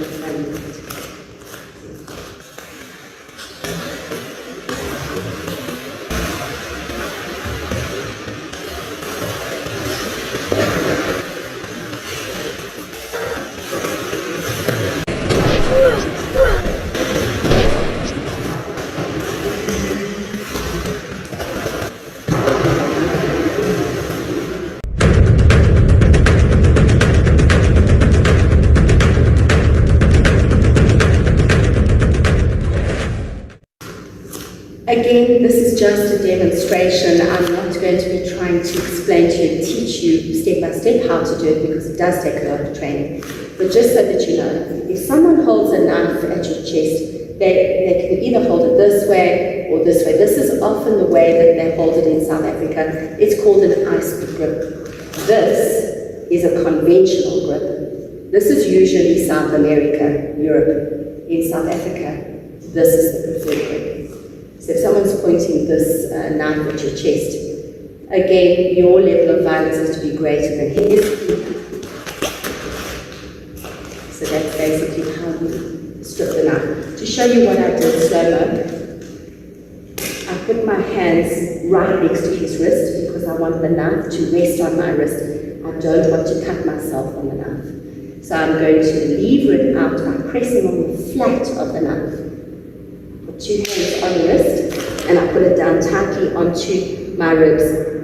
In reality, I'm actually going to be standing behind him by now because there is another hand that is a problem in this scenario, but just for the sake of the camera, I'll stay here. I am then going to push the knife down with my left hand. My other hand is going underneath his arm, and I'm stripping the knife. If he decides he wants to try and slash you, again, this is not by way of a lesson, this is purely by way of a demonstration. You're going to present both your hands to him like this, like you're serving the tea. You never want to present your wrists for fear of being cut. So you're going to present your hands, the back of your arms to him. As he comes to slash, I present a block here. I'm not trying to stop this motion, I'm redirecting it. I'm grabbing onto his wrist. From here, I'm disarming the knife and countering. One more time. So that's how you would do that at a slightly faster speed. Slow-mo, what I did was I served the tea. I redirected the arm. I put on handcuffs with the other hand and swung it back and stepped into the back of his hand. And I then flipped the knife like a frisbee into my waiting hand and counted. Again, this is only by way of demonstration to show you some of the things that are possible, certainly not by way of trying to present a comprehensive lesson, far from it.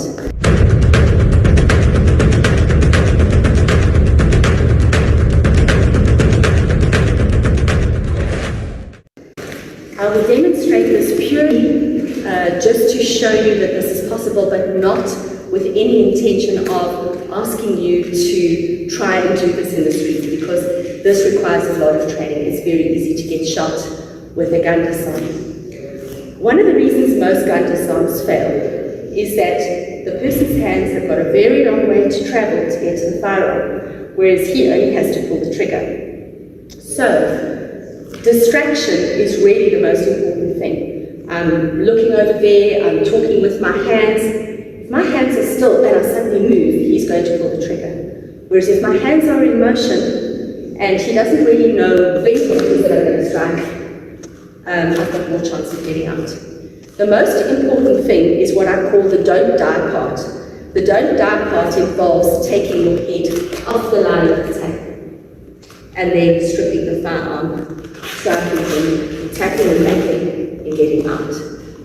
So you're talking, you are distracting him. Don't ever look down the barrel of the gun. Don't say, don't shoot me, don't shoot me. Rather talk about laptops, money, car keys, whatever the case may be. And while he's not looking at your hands, or he's distracted and you're distracted, or you ask him a question, that's when you're going to grab the firearm with 2 hands and at the same time get out of the way. Now, I'm going to drive the firearm down. Please don't drive it pointing it towards you. For obvious reasons, you're going to drive down and go into his neck with it. So, yeah. And then going to drive. Guys, also the most important thing is to realize self-defense is really not a word I like. This is an example of self-defense. There's no intention to hurt him. If someone points a gun at you or a knife at you, your intention is to have a level of violence that's greater than theirs. So if he does it, I'm wanting to hurt him, I'm really trapping him, I'm trying to close the distance. Also, please remember, when you clear a gun, it's probably going to go off. Be aware of collateral damage, other people standing around. Remember to tap and rack your firearm, because it is going to be jammed. Tap and rack. And don't point it at him at this distance, because if he knows what he's doing, he's going to disarm it straight back from you. You need to clear the distance, get out far. And when you point a firearm at someone, don't do this, don't lean backwards. You're going to bring the firearm into your working space, you're going to sink into your knees, and you're going to thrust the firearm at the point that your eyes have targeted. So you're thrusting forward like this, your weight is forward. There's a lot to remember in all of that. Just as a final reminder, the most important thing is your level of violence has to be greater than their level of violence.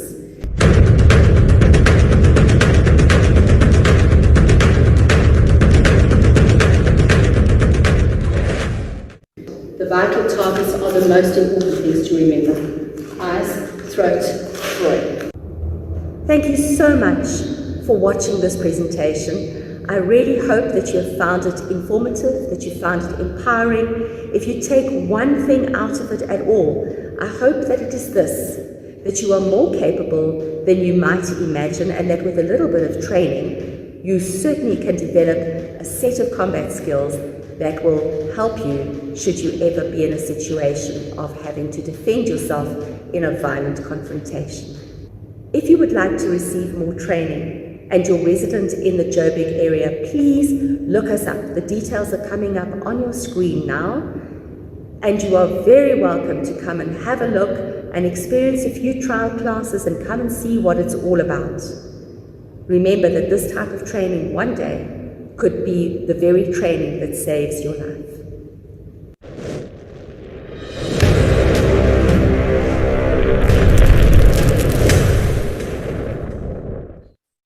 Well, ladies, do you feel suitably empowered? Are you in a position to address any attacker? Given the fact that gender-based violence is on the increase, we'd like to encourage you to review that video as is indicated on the screen. We will make a copy available to everybody, and then you can go and practice. But please be kind to your menfolk when you share this practice with them. That, ladies and gentlemen, brings us to say thank you to all the panelists. Thank you to the speakers. Don't disappear, because we have a few questions that we'd like to frame for you, and then we'll go into the prize giving.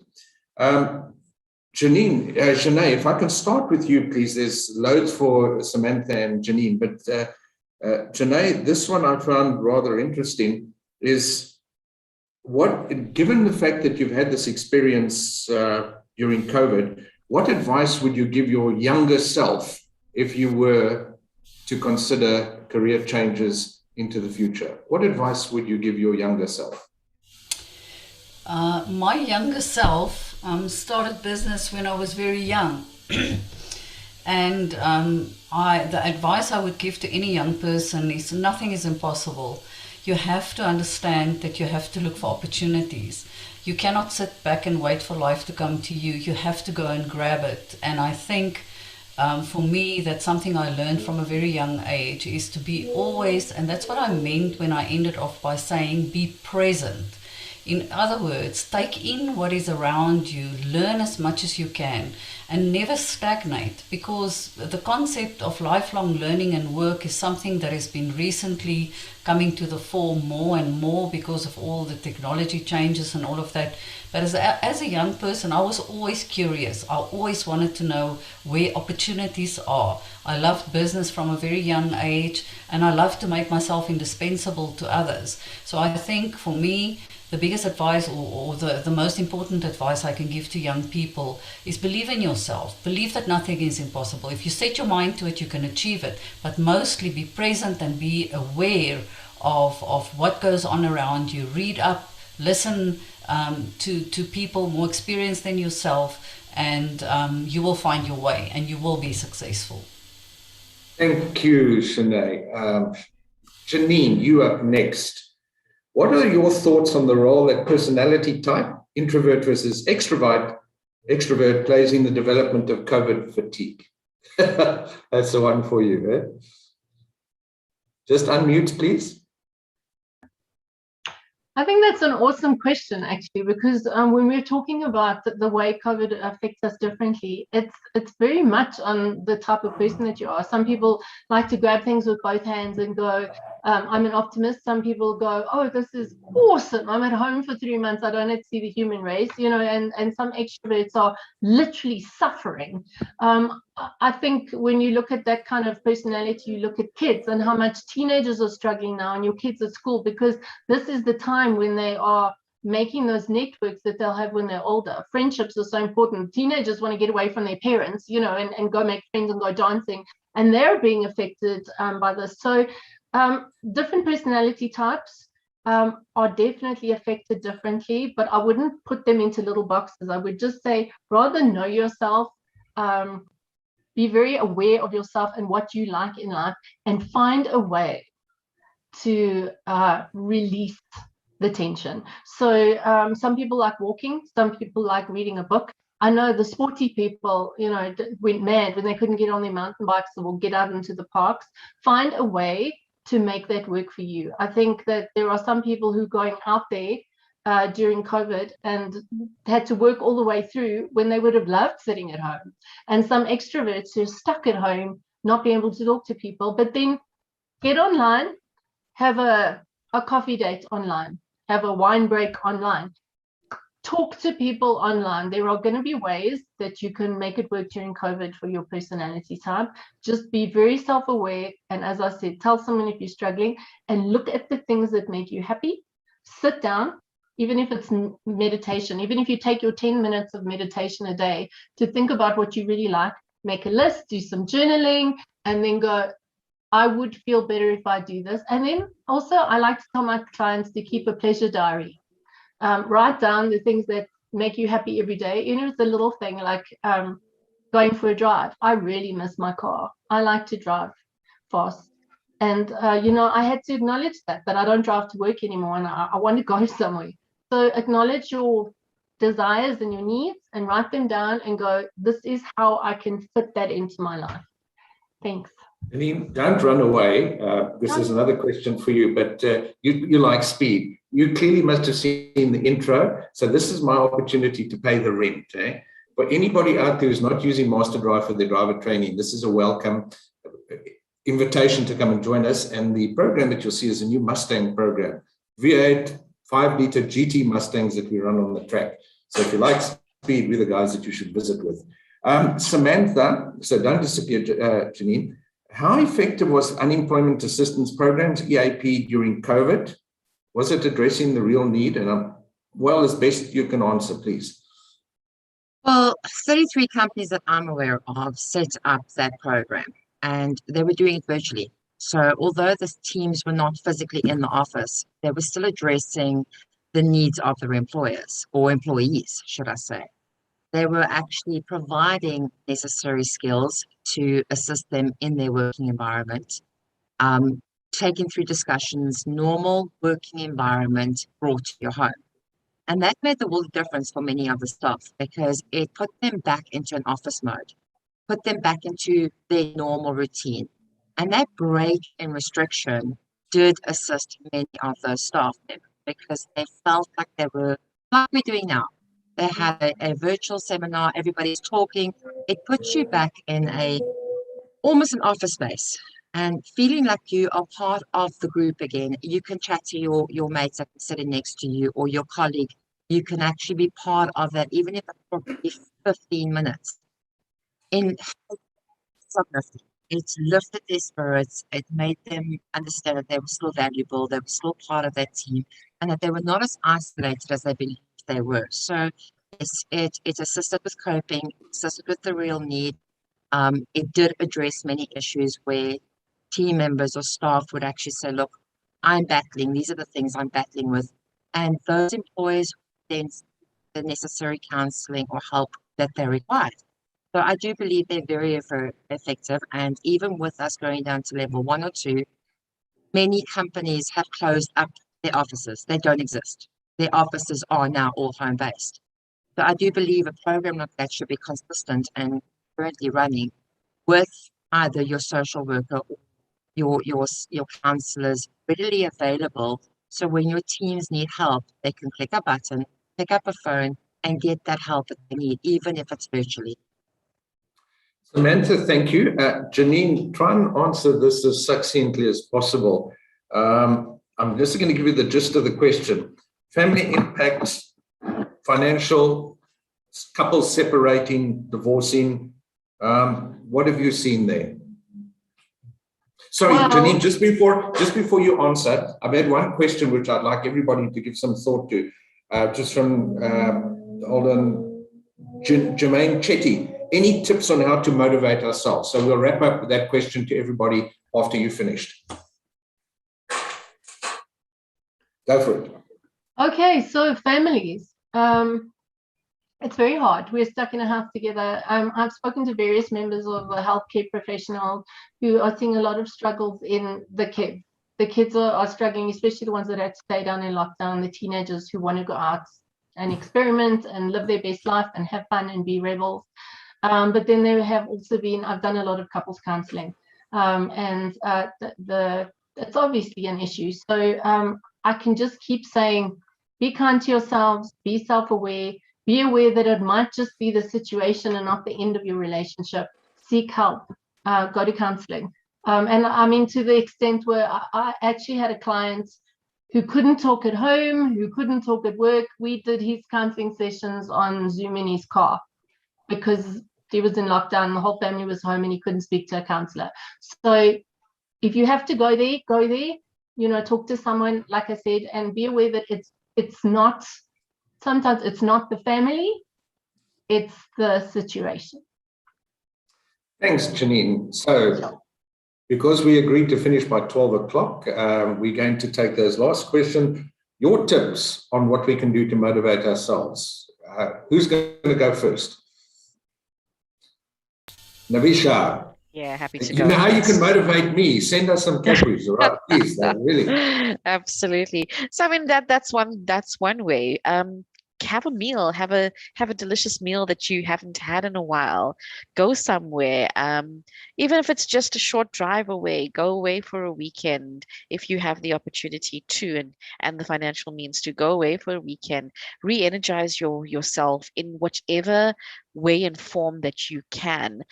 Going for a walk, simple pleasures and simple treats really help in terms of the motivation. Thank you. Adele. I can only speak from a personal perspective, and for me to stay motivated, I tend to celebrate small wins. Everything that's positive that happens, I really focus on that. Get a lot of exercise and spend as much time outdoors as possible. Sometimes it's good to just switch off the phone, go sit under a tree and reassess, and that really helps me to move forward to the next thing that I need to work out. Adele, thank you. Emma. I always like to put things in perspective, and so I mean, when I come across a challenge, it's mostly I like to think about what it is within the bigger picture, and that often then motivates me to go and be able to achieve like the smaller things, and then build it up into a bigger picture. Sorry. And then also I just really like setting little goals for myself, and like, oh, I'm going to work until 11 o'clock and then I'm going to go for a little break and take a walk around my complex or something like that. That really seems to motivate me in a working from home perspective. Thanks, Emma. Now you can motivate me. You're going to give me my entry to the next hill climb free of charge. All right. And okay, Robyn. And the jackets. Robyn, over to you. Yeah, I think it's very important to take some time out and give yourself a break so that you can continue working and can continue smashing those goals. If you just work constantly, it's very difficult to stay motivated through tiredness and through that fatigue. So I like to take some time out. I really enjoy cooking, and during the week, sometimes it can feel like a bit of a chore. So I'll set aside some time and really like focus on that. And for me, it's almost meditative because I just get so involved in the recipe that I'm doing that I forget about everything else. And I really enjoy what I'm cooking and eating it and everything. The whole process is just really nice for me. And another thing is just, you know, as everyone's getting outside, getting into nature, leaving your phone in the house, walking in your garden, tanning in the sun. Thank goodness it's summer now, you know, just having some grounding, like walking barefoot, you know, not just getting stuck in your office. Robyn, we said 1 tip, not 500 tips. Just remember that. Thank you. Thanks, Robyn. Janine, one final comment from you on a tip, and then Samantha's just highlighted we didn't address satisfactorily employee what their responsibility dealing with grief. So, Janine, your tip, and then we'll go to Samantha, please. My tip is just to self-care. It's as simple as that. Do all the awesome things that everybody's suggesting, bubble bath, play with your kids, and, you know, vacation, staycation, you know, self-care is the only thing I can recommend to everybody. And what really motivates me is my son. He's 7 and he has just adapted to everything we've thrown at him. Homeschooling, lost some friends, saw some friends, you know, he lost his teacher for a while. So I like to look at the people around me and be inspired by them. And then also just those 2 little words, self-care, no guilt. Thanks, Samantha. Hi, yes. So one thing we didn't cover is the employees and their responsibilities. Firstly, don't abuse your employer. They are showing you they care, but when they give you their pinky, don't try and take their whole arm. Understand you still have a task to do. There are many people in the situation. Take heed, accept your feelings, speak about your losses, talk to your friends, your family, even your employer. They will listen. Take stock of your daily activities. Be proud of the things you do accomplish and don't beat yourself over the head about the things you don't accomplish. There is another day for that. Not every task has to be completed in the same day.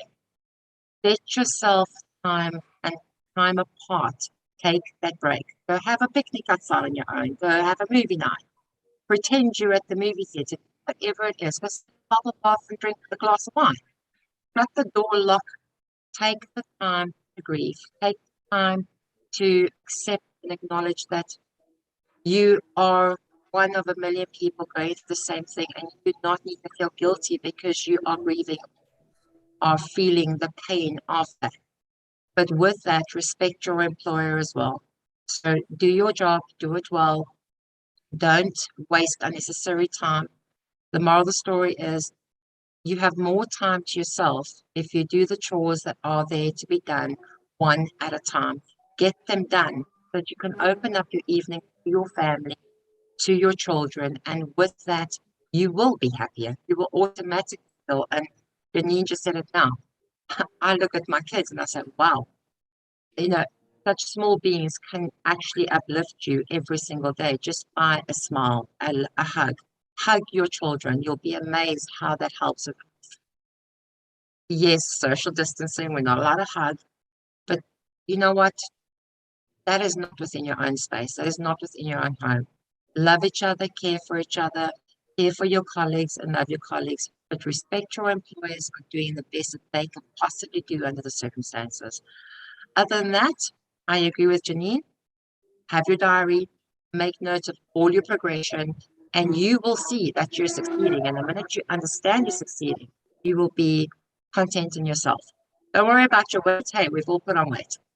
I'm pretty sure most of us have exceeded what we would want to be. It is not about who you look. It's not about how you look. It's not about your makeup, clothes. It's how you present yourself to those around you and how your employer, friends, and your family see them, but more importantly, how you see yourself. That's about it. Samantha, ladies, thank you very much. So consider this as a vote of thanks. I meant that about the Old Girls Club, but we appreciate you being here. This is one of the ways that Master Drive cares to give back, to make available information such as this. And please, when you get your recording, you're more than welcome to share. And we trust that we will see you again. And now we get on to the part that everybody's hung on for, the prize giving. So I'm going to read them out. We're going to start off with the 5 Mondelez snack gift hampers from Navisha. Navisha, I must just tell you, this is the first time something like this has ever happened, that one person has won 5 of them. And the name given to me is Eugene, 5 times over. All right. Only kidding. All right. So the gift hampers, let them see your smiling face over there. Gisela Duval, Mummy Malloy, Oneli Nakwa, Sharon Somerset, and Umelda Goldwyn. Please, ladies, I trust if there's no men there, yeah, we hope that you're going to get your gifts. So please be in contact with us. We will arrange to get them delivered to you. I think we need a 10-ton truck apparently to go and deliver. Thank you to Robyn giving us the 400 Rand vegan gifts voucher. And let's see, who do we auction it to? Vashni Govender. Vashni, well done. We sincerely hope you like vegan. All right. Hollard cooler bag hampers. Aisha Martinez, Cabello Leshabani, Nelesiwe Makabela, and Irene Nusabaya. So well done, ladies. You can get your gift hampers over there. From Master Drive, some auto Gymkhana experiences, Chantel Trodel and Cindy Barner, please. The 5 defensive driver e-learning courses, Sherwin de Kock, Marisha Kutsia, Madeleine Massain, Iviwe Moyakwana, and Debbie McCullum. Please remember the books from Hollard. You will be advised all the lucky draws that receive those. And please note the following. This you are going to have to enter in order to qualify. The first one is the 4 by 1.5 hour virtual counseling sessions with Samantha. You need to mail Nishani by tomorrow with the subject line Samantha Cary. And based on who is the most deserving, someone will win that prize. 1 by 1 month free training at Storm Combat. We auction this off. Robyn, you can't qualify, all right, because you're a vegan, okay? So to enter, please mail Nishani by tomorrow with the subject line Storm Combat. But please, we trust that those who enter will be qualifying, or they will justify why they should be the recipients of that prize. And then a 1 by 3 body stress release sessions for the value of 1,380 Rand from Kathy. Kathy, nice to see you. Thank you very much. Please email sam@masterdrive.co.za with the subject line body stress release. And then you can go visit Ivana afterwards to follow up on the other body stress release. There is also, as we carried over from previous colloquium, an international diploma in logistics and transport. The value is at 34,000 Rand. If you're interested, you need to mail us and let us know why you want to enter that, and you would be required to provide suitable motivation. And then, as indicated, the 50 Hollard driver books, co-written by Fleetwatch, you will be notified who the winners are. And that, ladies and gents, brings us to the conclusion of our presentation of our 2021 Women with Drive Thrive Colloquium. We will let you know soon when the next colloquium will take place, roughly 6 weeks. We trust we will have a suitable lineup of guest speakers to talk to matters that are important to every one of us, but that is open to all. So ladies and gents, thank you. Thank you for the team at Master Drive who put this together. There's a lot of work that goes on behind the scenes. So please, we appreciate you being here because it's an indication that they worked hard. So with that, we bring our session to conclusion and we will just play the closing videos.